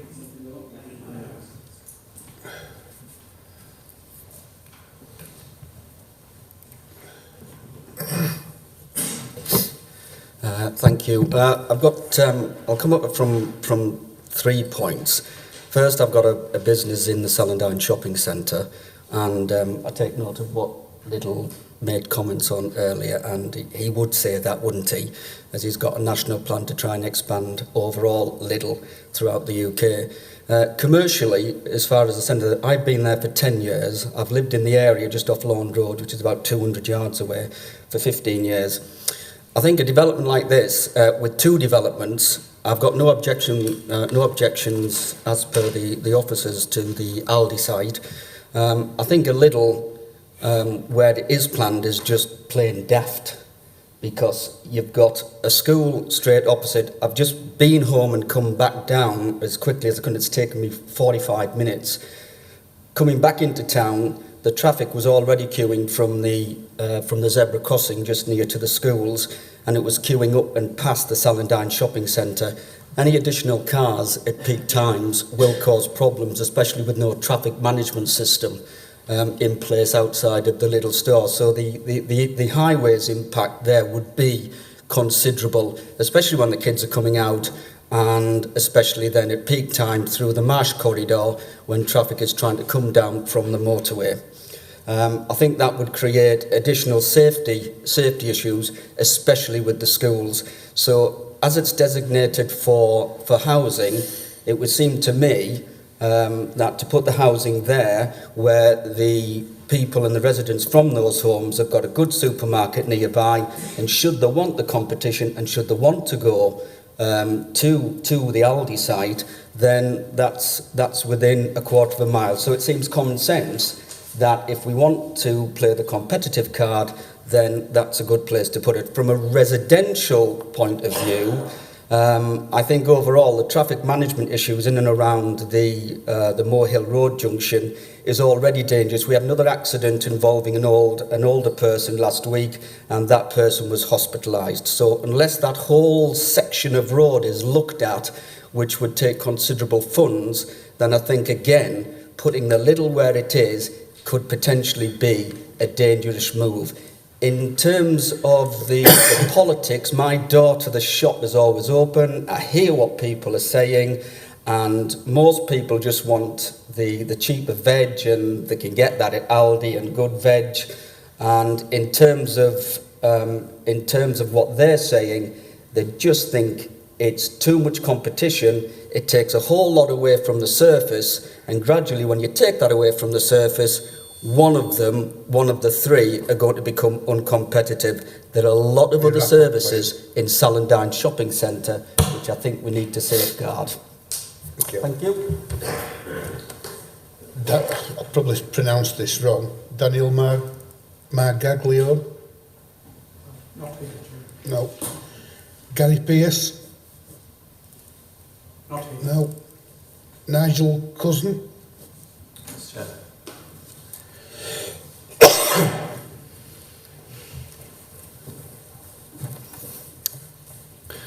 Thank you, Chair.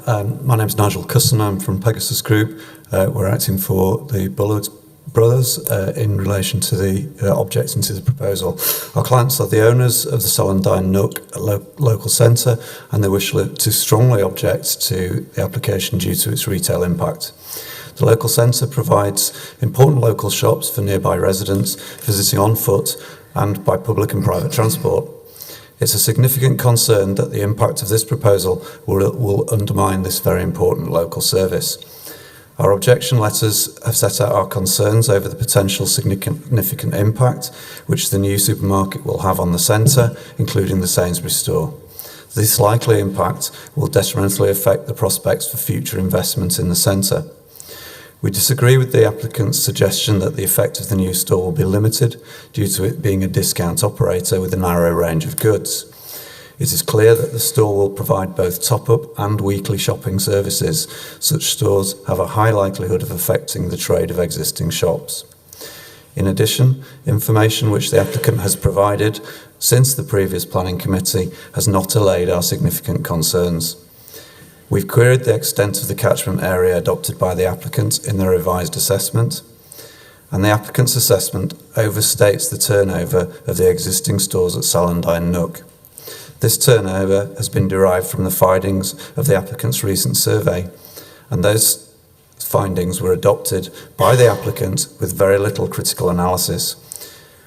I'd share the significant concerns expressed by the Council's retail consultants, Cushman and Wakefield. It's simply not credible to accept that the Sainsbury's store at Salandine would be trading at 250% of its expected level. In addition, the applicants have suggested the turnover at Tesco, Birkencliffe, is so low that that store would be uneconomical to stay open. These findings render the applicant's revised assessment as unreliable. Adopting a more accurate turnover would purely result in higher impact levels for the Salandine Nook. However, if you were to take at face value what the applicants have said, even suggesting a 13% impact from the Aldi store alone and 22% from the Lidl alone and 22% from Aldi, this would be considered significantly adverse. Sallandine Nook is a local centre in the local plan and accorded policy protection. The local plan process considered new retail provision and decided it wasn't necessarily in the area. The application is contrary to policy LP13 and the recently adopted plan and the national policy in the NPPF. Those alone are reasons enough to refuse the application. These concerns should be added to the wider planning considerations, including the loss of the allocated housing site. We'd urge you to heed your officer's recommendation and refuse the application. Thank you. I've got Inda Buller down again. Yeah.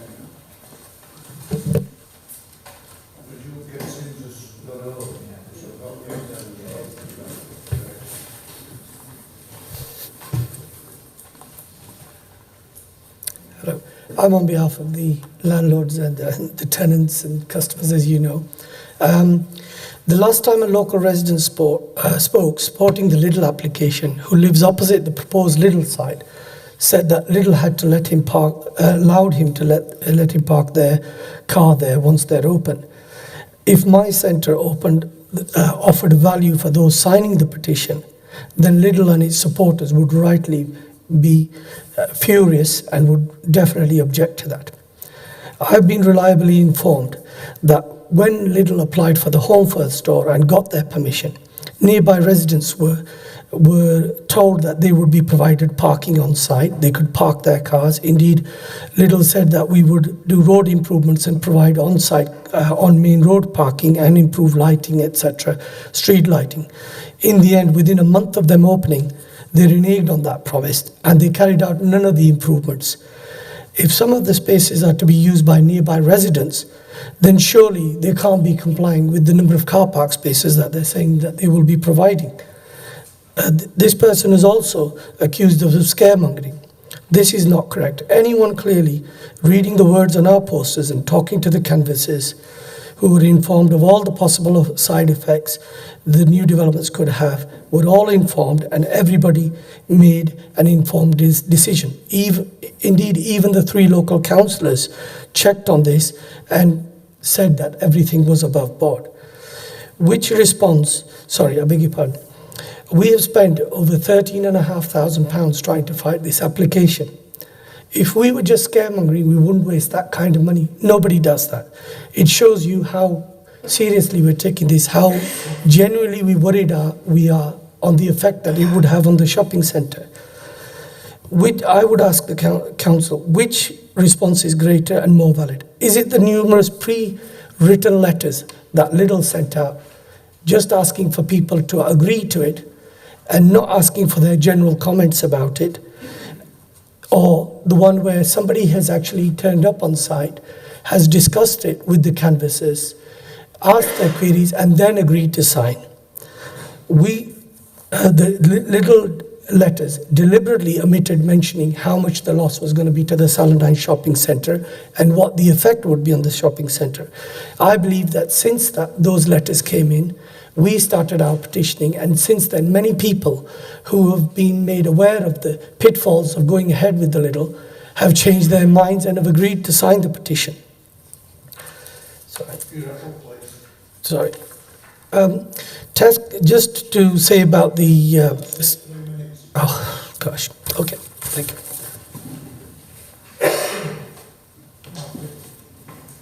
Thank you, Chair.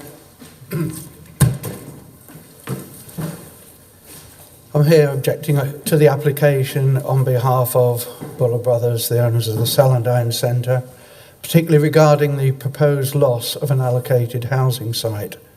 It's a site which the local plan inspector specifically felt should be added to the draft local plan as a housing site. The council accepted this. Its development is part of the council's identified 5-year housing land delivery. It is not some looser proposal for some future date.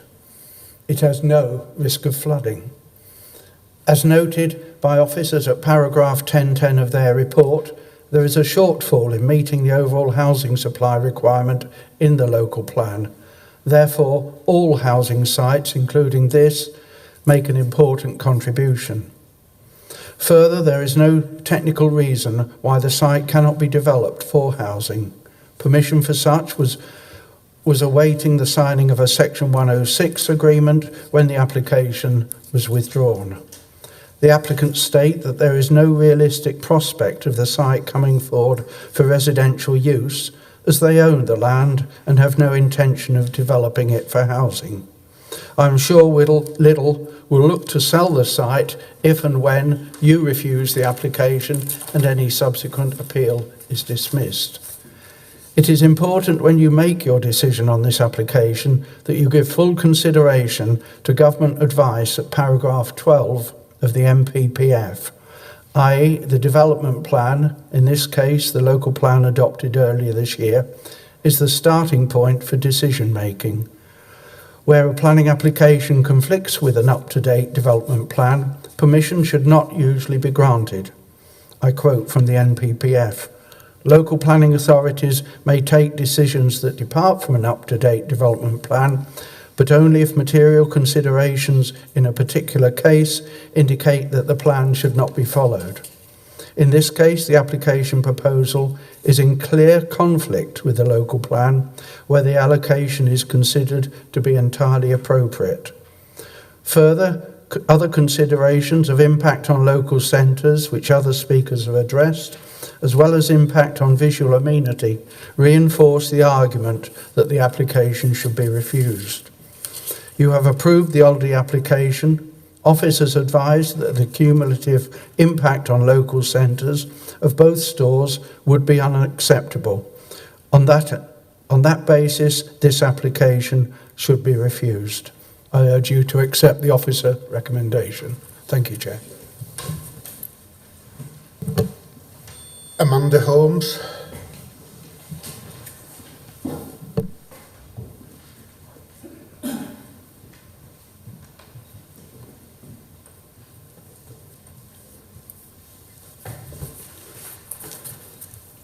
Thank you. I represent Dransfield Properties, and thank you for giving me the opportunity to just outline our company's concerns about the application before you for the new Lidl store. We've got significant concerns about the retail impact information that's been supplied. It's based on a household survey, which of course is never an exact science, but in this case we believe it to be completely inaccurate. The survey outlines that the Lidl impact on the Sainsbury's store at Salandine Nook will be 21.8% of its turnover. The turnover of the Sainsbury's is estimated to be 19.4 million per year on food alone, which equates to £373,000 a week. It's a massive overestimation of the trade we would expect for a store of this size. To put this into context, the estimated turnover of the Tesco Superstore on Viaduct Street is estimated in the same report at 18.9 million.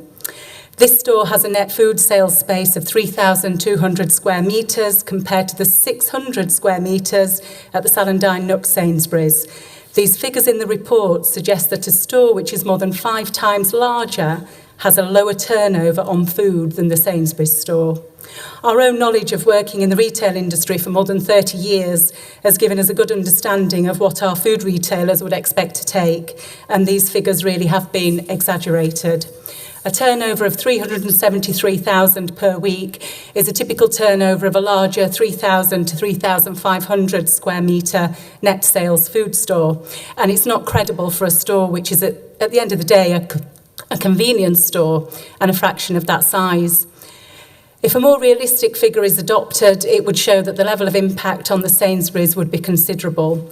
This also doesn't take into account the fact that the considerable reduction in footfall would seriously affect the supporting retail units at the Salandine Nook shopping centre. These are all local companies who can ill afford this kind of impact on their trade. Our second concern is that the Lidl proposal is on a site currently allocated for residential development. A resolution to grant 32 new homes was recently made here. As members will of course be aware, the local plan was only adopted, I think in February this year. Permitting development contrary to the local plan so soon after adoption should surely be resisted. Should members be minded to approve the application, an unwanted precedent could also be set, which would allow alternative proposals to come forward, which are contrary to policy on allocated housing sites. So in summary, we don't believe the figures in the retail impact statements to be correct, and added to the allocation for residential development on this site, we believe these are grounds for refusal of the application.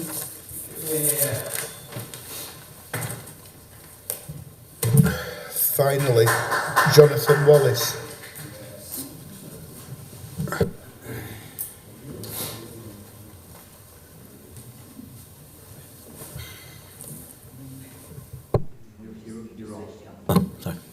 Thank you, Chair. I attended this committee meeting last month and asked you to defer both the Aldi and Lidl applications to allow time to consider the new shopping surveys and the updated retail impact assessment work. Can I therefore begin by thanking you for deferring the applications last month and enabling that work to be completed. As promised, we submitted the updated retail assessment work on the 29th of November, and it concludes that there is more than sufficient retail expenditure capacity to support both developments, and that both stores can be allowed without there being any significant adverse impact. We reached that conclusion on the basis of the survey results, which you've just heard about, and I don't propose to re-detail those, but we undertook a household survey, in short, which actually, we did more household surveys in each of the zones than the council previously undertook in its own retail study, which it relied upon for its local plan. So I don't think that the results of that survey can be called into question.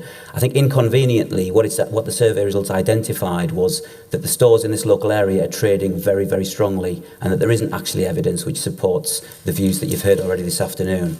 However, those of you that are local to the area, and I admit that I am not, you will know what we're talking about, and you will know how busy those stores are, and you will not be surprised by the survey findings. Your officers have explained that they sought independent advice on this assessment from Cushman & Wakefield. We've got a number of concerns with Cushman & Wakefield's review, and we detailed that in a letter of the 12th of December, and I'm not clear that you've actually seen that letter. I did email the officer yesterday and ask him to make you aware of that and the content of it, because it's very pertinent to the determination of this application. In particular, I draw your attention to two things. One, the fact that Cushman & Wakefield had not even seen our household survey results at the point they provided their advice to the council, despite the fact we provided that information to the council in early November. And secondly, at no point did they reach the conclusion that any decision to allow the two food stores would result in a significant adverse impact. That is not Cushman & Wakefield's advice, as I've read it from their letter of the 9th of December. I would also say that in reaching the view you can only approve one of the two stores before you today, it's quite clear that your officers have not given full and proper consideration to the retail impact assessment we've submitted, and that on that basis an approval of the Aldi application and refusal of the Lidl application would be unlawful and susceptible to a claim for judicial review. On the housing issue, we appreciate this is an important issue in Kirklees, but it's important to recognise the site is highly unlikely to be viable for housing development without significant public sector subsidy, which, as I understand it, is not available. And on that basis, it's very unlikely to be developed for housing. Secondly, the site has the potential to accommodate just 32 homes, which is 0.1% of the 31,000 homes the council needs to meet its housing needs. And on the design issue, we strongly disagree with officers. The scheme has been carefully designed so as to minimise the impact on the local residents who live close to the site, and indeed we've had support from the local residents. Yes, we've also sought to respond positively to officer comments on the design issues, including on materials, and we've made sure that the scheme will be built from natural stone. Thank you for your time today, and I hope you'll be able to support the application.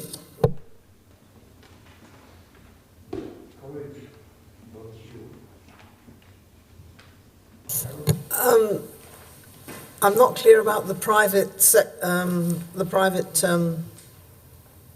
bits of the agenda that we have got for this item. So, because I would like to discuss this at quite some length, and I don't know whether or not we should actually move into private session. Discuss private papers, and we'll have to move into private session.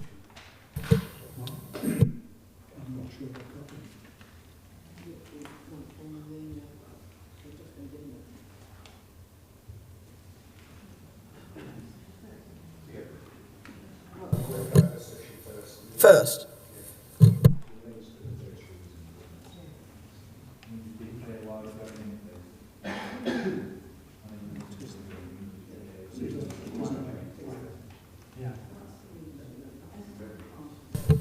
Yeah, we would members of the committee would be going into private session, and this would be to talk about housing delivery on an allocated housing site, which is of sensitive nature. Thank you, Chair.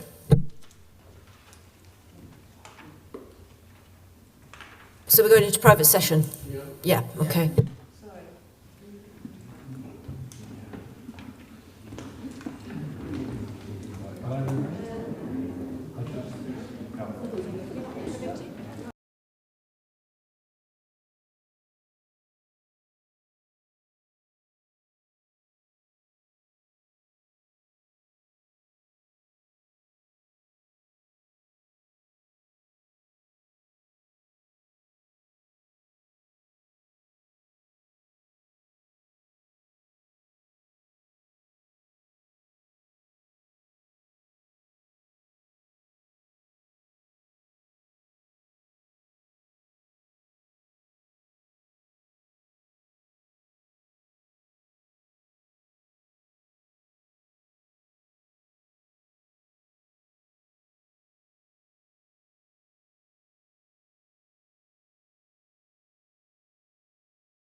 Right. Members, I forgot where the hell I was then. Carol. Thank you, Chair. I am going to speak against the officer's recommendation to refuse this application, and I'll just go through very briefly the 3 points that have been given for refusal and why I'm speaking against that.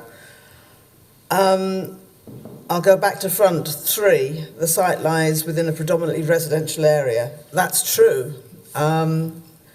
It's so predominantly residential, there is no shopping in the area, or little shopping in the area. I know there is the Salandine Nook Centre, but there's very little else in that area.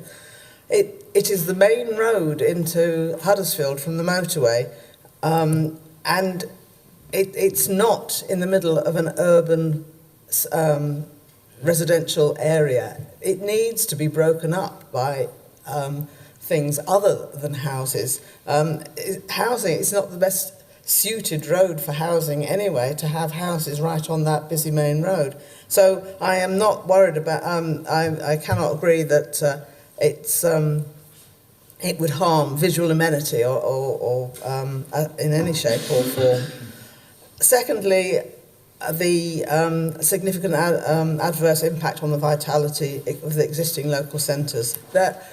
There's only one existing local centre, and I really do not believe that the Salandine Nook shopping centre would be detrimentally affected by the other two, both supermarkets, both Aldi and Lidl.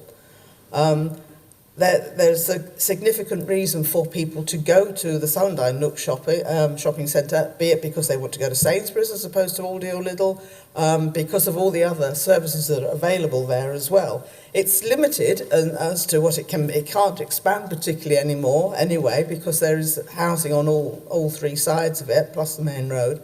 I do think with all the house building that there has been and there will be, and just the lack of corner shops or convenience stores in an area, actually, to be honest, far wider than the blue line that's been marked on the map, the 5 minutes drive.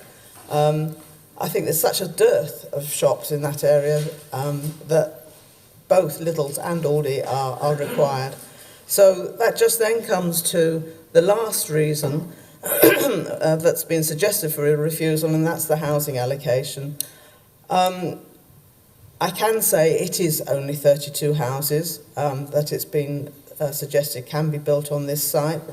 It's not, if it was something, 200 houses, then perhaps we might be thinking otherwise, but it is only 32. There is the possibility to be able to make up that 32 elsewhere, hopefully actually somewhere else in Kirklees, because I have to agree with local residents. I think there is far too much house building going on in Lindley, which is in that area, and I know that's what people feel up there, especially without any of these infrastructure and shops, etc. I think it's never been quite clear that this site was allocated for housing. It was originally an employment area, then it was nothing, and now it's been put in as housing. I think it's a relatively small site, which I think we should be able to allow some flexibility over whether or not it should be for housing. I really genuinely feel that retail and employment is far more important on this site than housing. So for that reason, I don't accept the officer's recommendation, and I suppose I will recommend refusal of approval of the application. I'm moving approval of the application. I'll second that, yeah.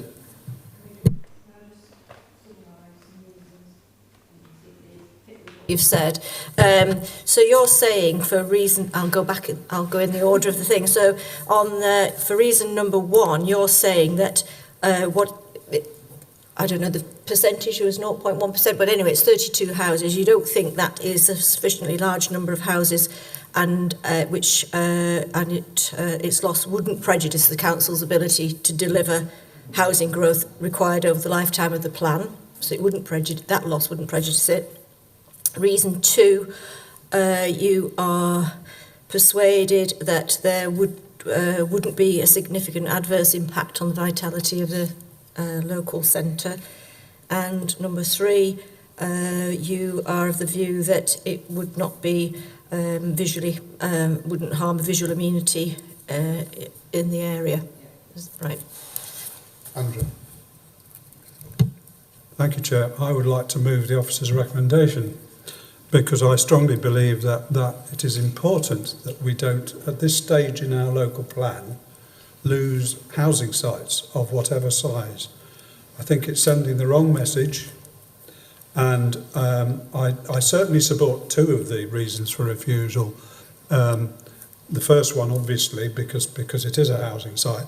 The second one, because if you look at the wording of that carefully, it says local centres. And this surely includes not only Sallandine Nook, but Lindley as well. I think that it could have an impact there. And in fact, I'm quite convinced it will. And those people who have businesses in the centre of Lindley probably would not thank us for doing that.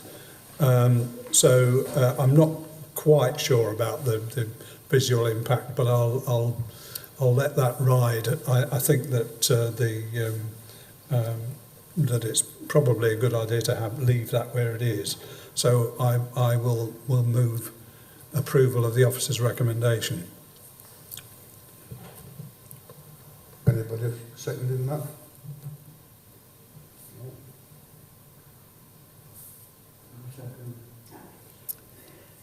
Which one? Sorry, Which one? Are you seconding Councillor Pinnock? Akhtar is seconding Councillor Pinnock. Yeah.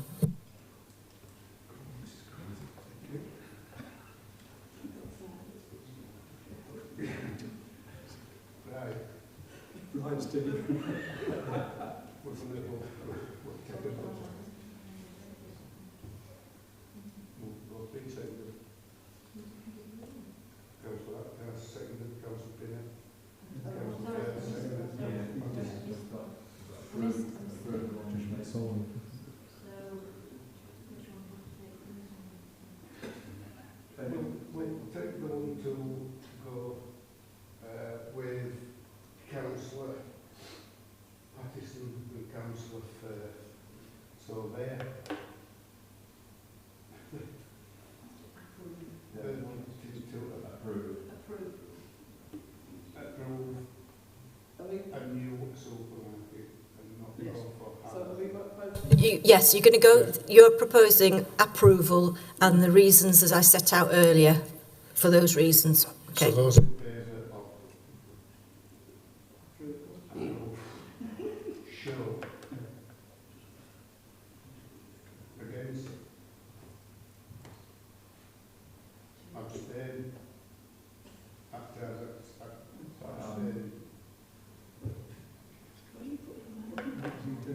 So then we go to the next one, which was moved by Councillor Pinnock, seconded by Councillor Akhtar.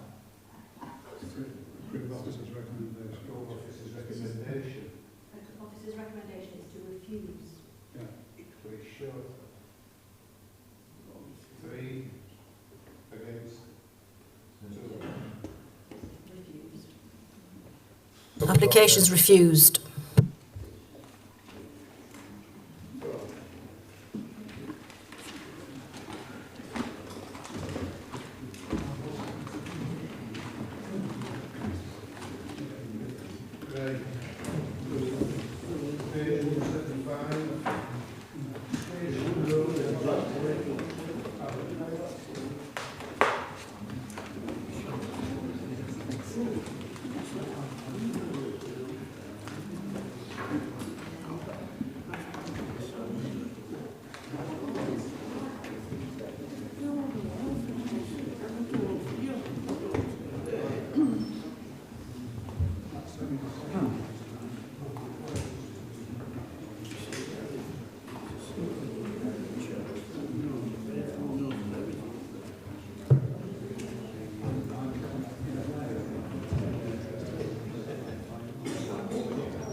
Right, I'll try and keep this one brief. Application site is one member's visited this morning, 31 Station Road in Batley. It's this listed building that's been vacant for around 10 years according to the applicant. It was last used for light industrial and office purposes. It's a sustainable location on the edge of Batley Town Centre and very close to the train station. The site's within a conservation area and forms part of a priority employment area in the local plan. There's a car park to the side, which we discussed this morning, and there's some residential opposite and nearby towards the north. And then there's other commercial uses within the surrounding area. There's some relatively minor external alterations proposed as part of the scheme, which is mainly just to the windows and doors. The application is before Strategic Committee because it represents a departure from the local plan. Now, as I said, it's in a priority employment area, which extends over this way. And we've got a policy which seeks to safeguard employment generating uses within priority employment areas. This policy does allow for changes of use within such areas, subject to certain criteria being met, for example, providing marketing information and carrying out an assessment of alternative premises. In this case, officers are of the view that the requirements of the policy have not been fully satisfied, and so to approve the application would represent a departure. There are, however, other matters to be weighed in the planning balance, particularly the fact that this is a listed building in poor condition, and the proposal would secure a viable new use for the building which will help to sustain it in the long term. The site's also within a conservation area, so a viable use for the building will help to sustain the significance of this part of the conservation area. It's not considered there'd be any conflict in terms of the compatibility with surrounding uses. Environmental Health have looked at the application, raised no objections subject to conditions around noise attenuation and odour mitigation. Members will note from the report and update that officers have sought some changes to the proposal because some of the units are on the small side. So what we've asked the applicant to do is where it's a two-bed unit, on some of the two-bed units we've said just turn it into a one-bed, and some of the one-beds we've said just amalgamate it into a two-bed unit so they get a little bit more space. So that means that the total would come down from 25 to 22 if they do it in line with officers' advice. No other significant issues with the application. So in conclusion, we feel the benefits of securing a viable use for the building outweigh the loss of the employment premises in this instance, and recommendation is approval as set out in the update. Thank you, Chair. Philip Fletcher.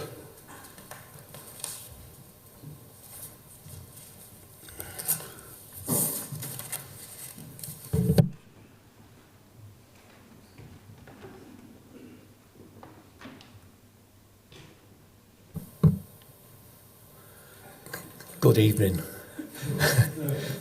Chairman, members of the Planning Committee, I know you've had a long afternoon, now I'm going to be very, very brief. The property, as the officers just explained, is a listed building. It has been vacant for 10 years. My client purchased the site at auction 3 years ago. Since that, the only occupants have been an infestation of rats and squatters. We are anxious to improve this building and bring it back to life, which we'll feel will benefit the local community and improve the viability of the area. We fully support the officer's recommendation to make slight amendments, which we all agree with, and on that basis, I leave you in peace and I wish you a happy Christmas. Thank you.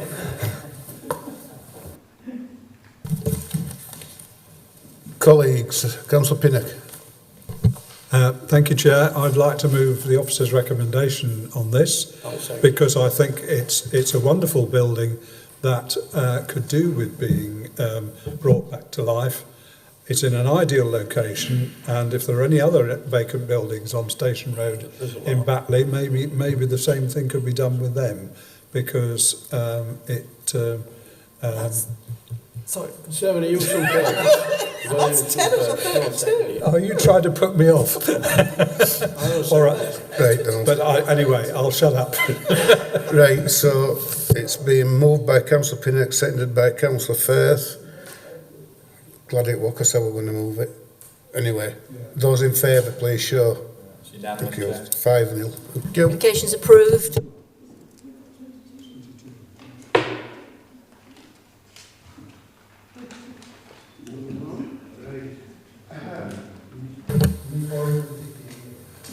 Page 187 next, and it's Bill. This is Ruth Street, Newsham.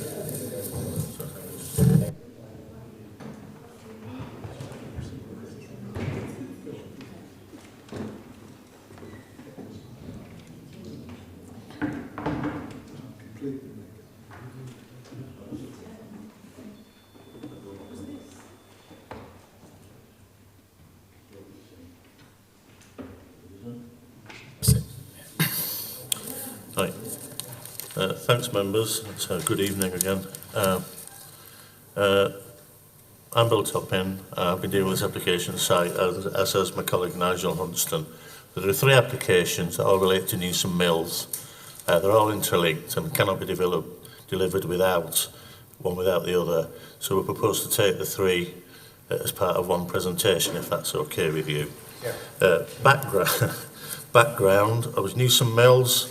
The entirety of the site comprises what was the remains of the mill that obviously suffered a catastrophic fire, the gatehouse there, the clock tower and associated greenery area. To the rear of it, this was where the weaving sheds are. There are still some walls there. This area here is now being cleared. You saw this morning it had been cleared. All of this site, which is 1.1 hectares, is allocated for housing on the local plan. The listed building, whilst damaged, is still a Grade 2 listed building. There are 2 planning applications, which I'll take you through in turn. The first planning application is for this site here, which is the site of the mill. It's very tightly defined around the edge of just the mill there, and the lodge house, the clock tower, and this garden area here. It's 0.26 hectares. Outline permission sought for the erection of an extension to the remains of the... How do you move this along? Sorry. How do you move this across? Yeah, well. Oh, damn. Oh, there. There it is. It's there. I didn't see it. Sorry. Thank you. Sorry. Yeah, so there's an outline application for an extension to the remains of the mill to create another 4-storey structure containing 33 apartments, 15 one-bed, 18 two-bed, and the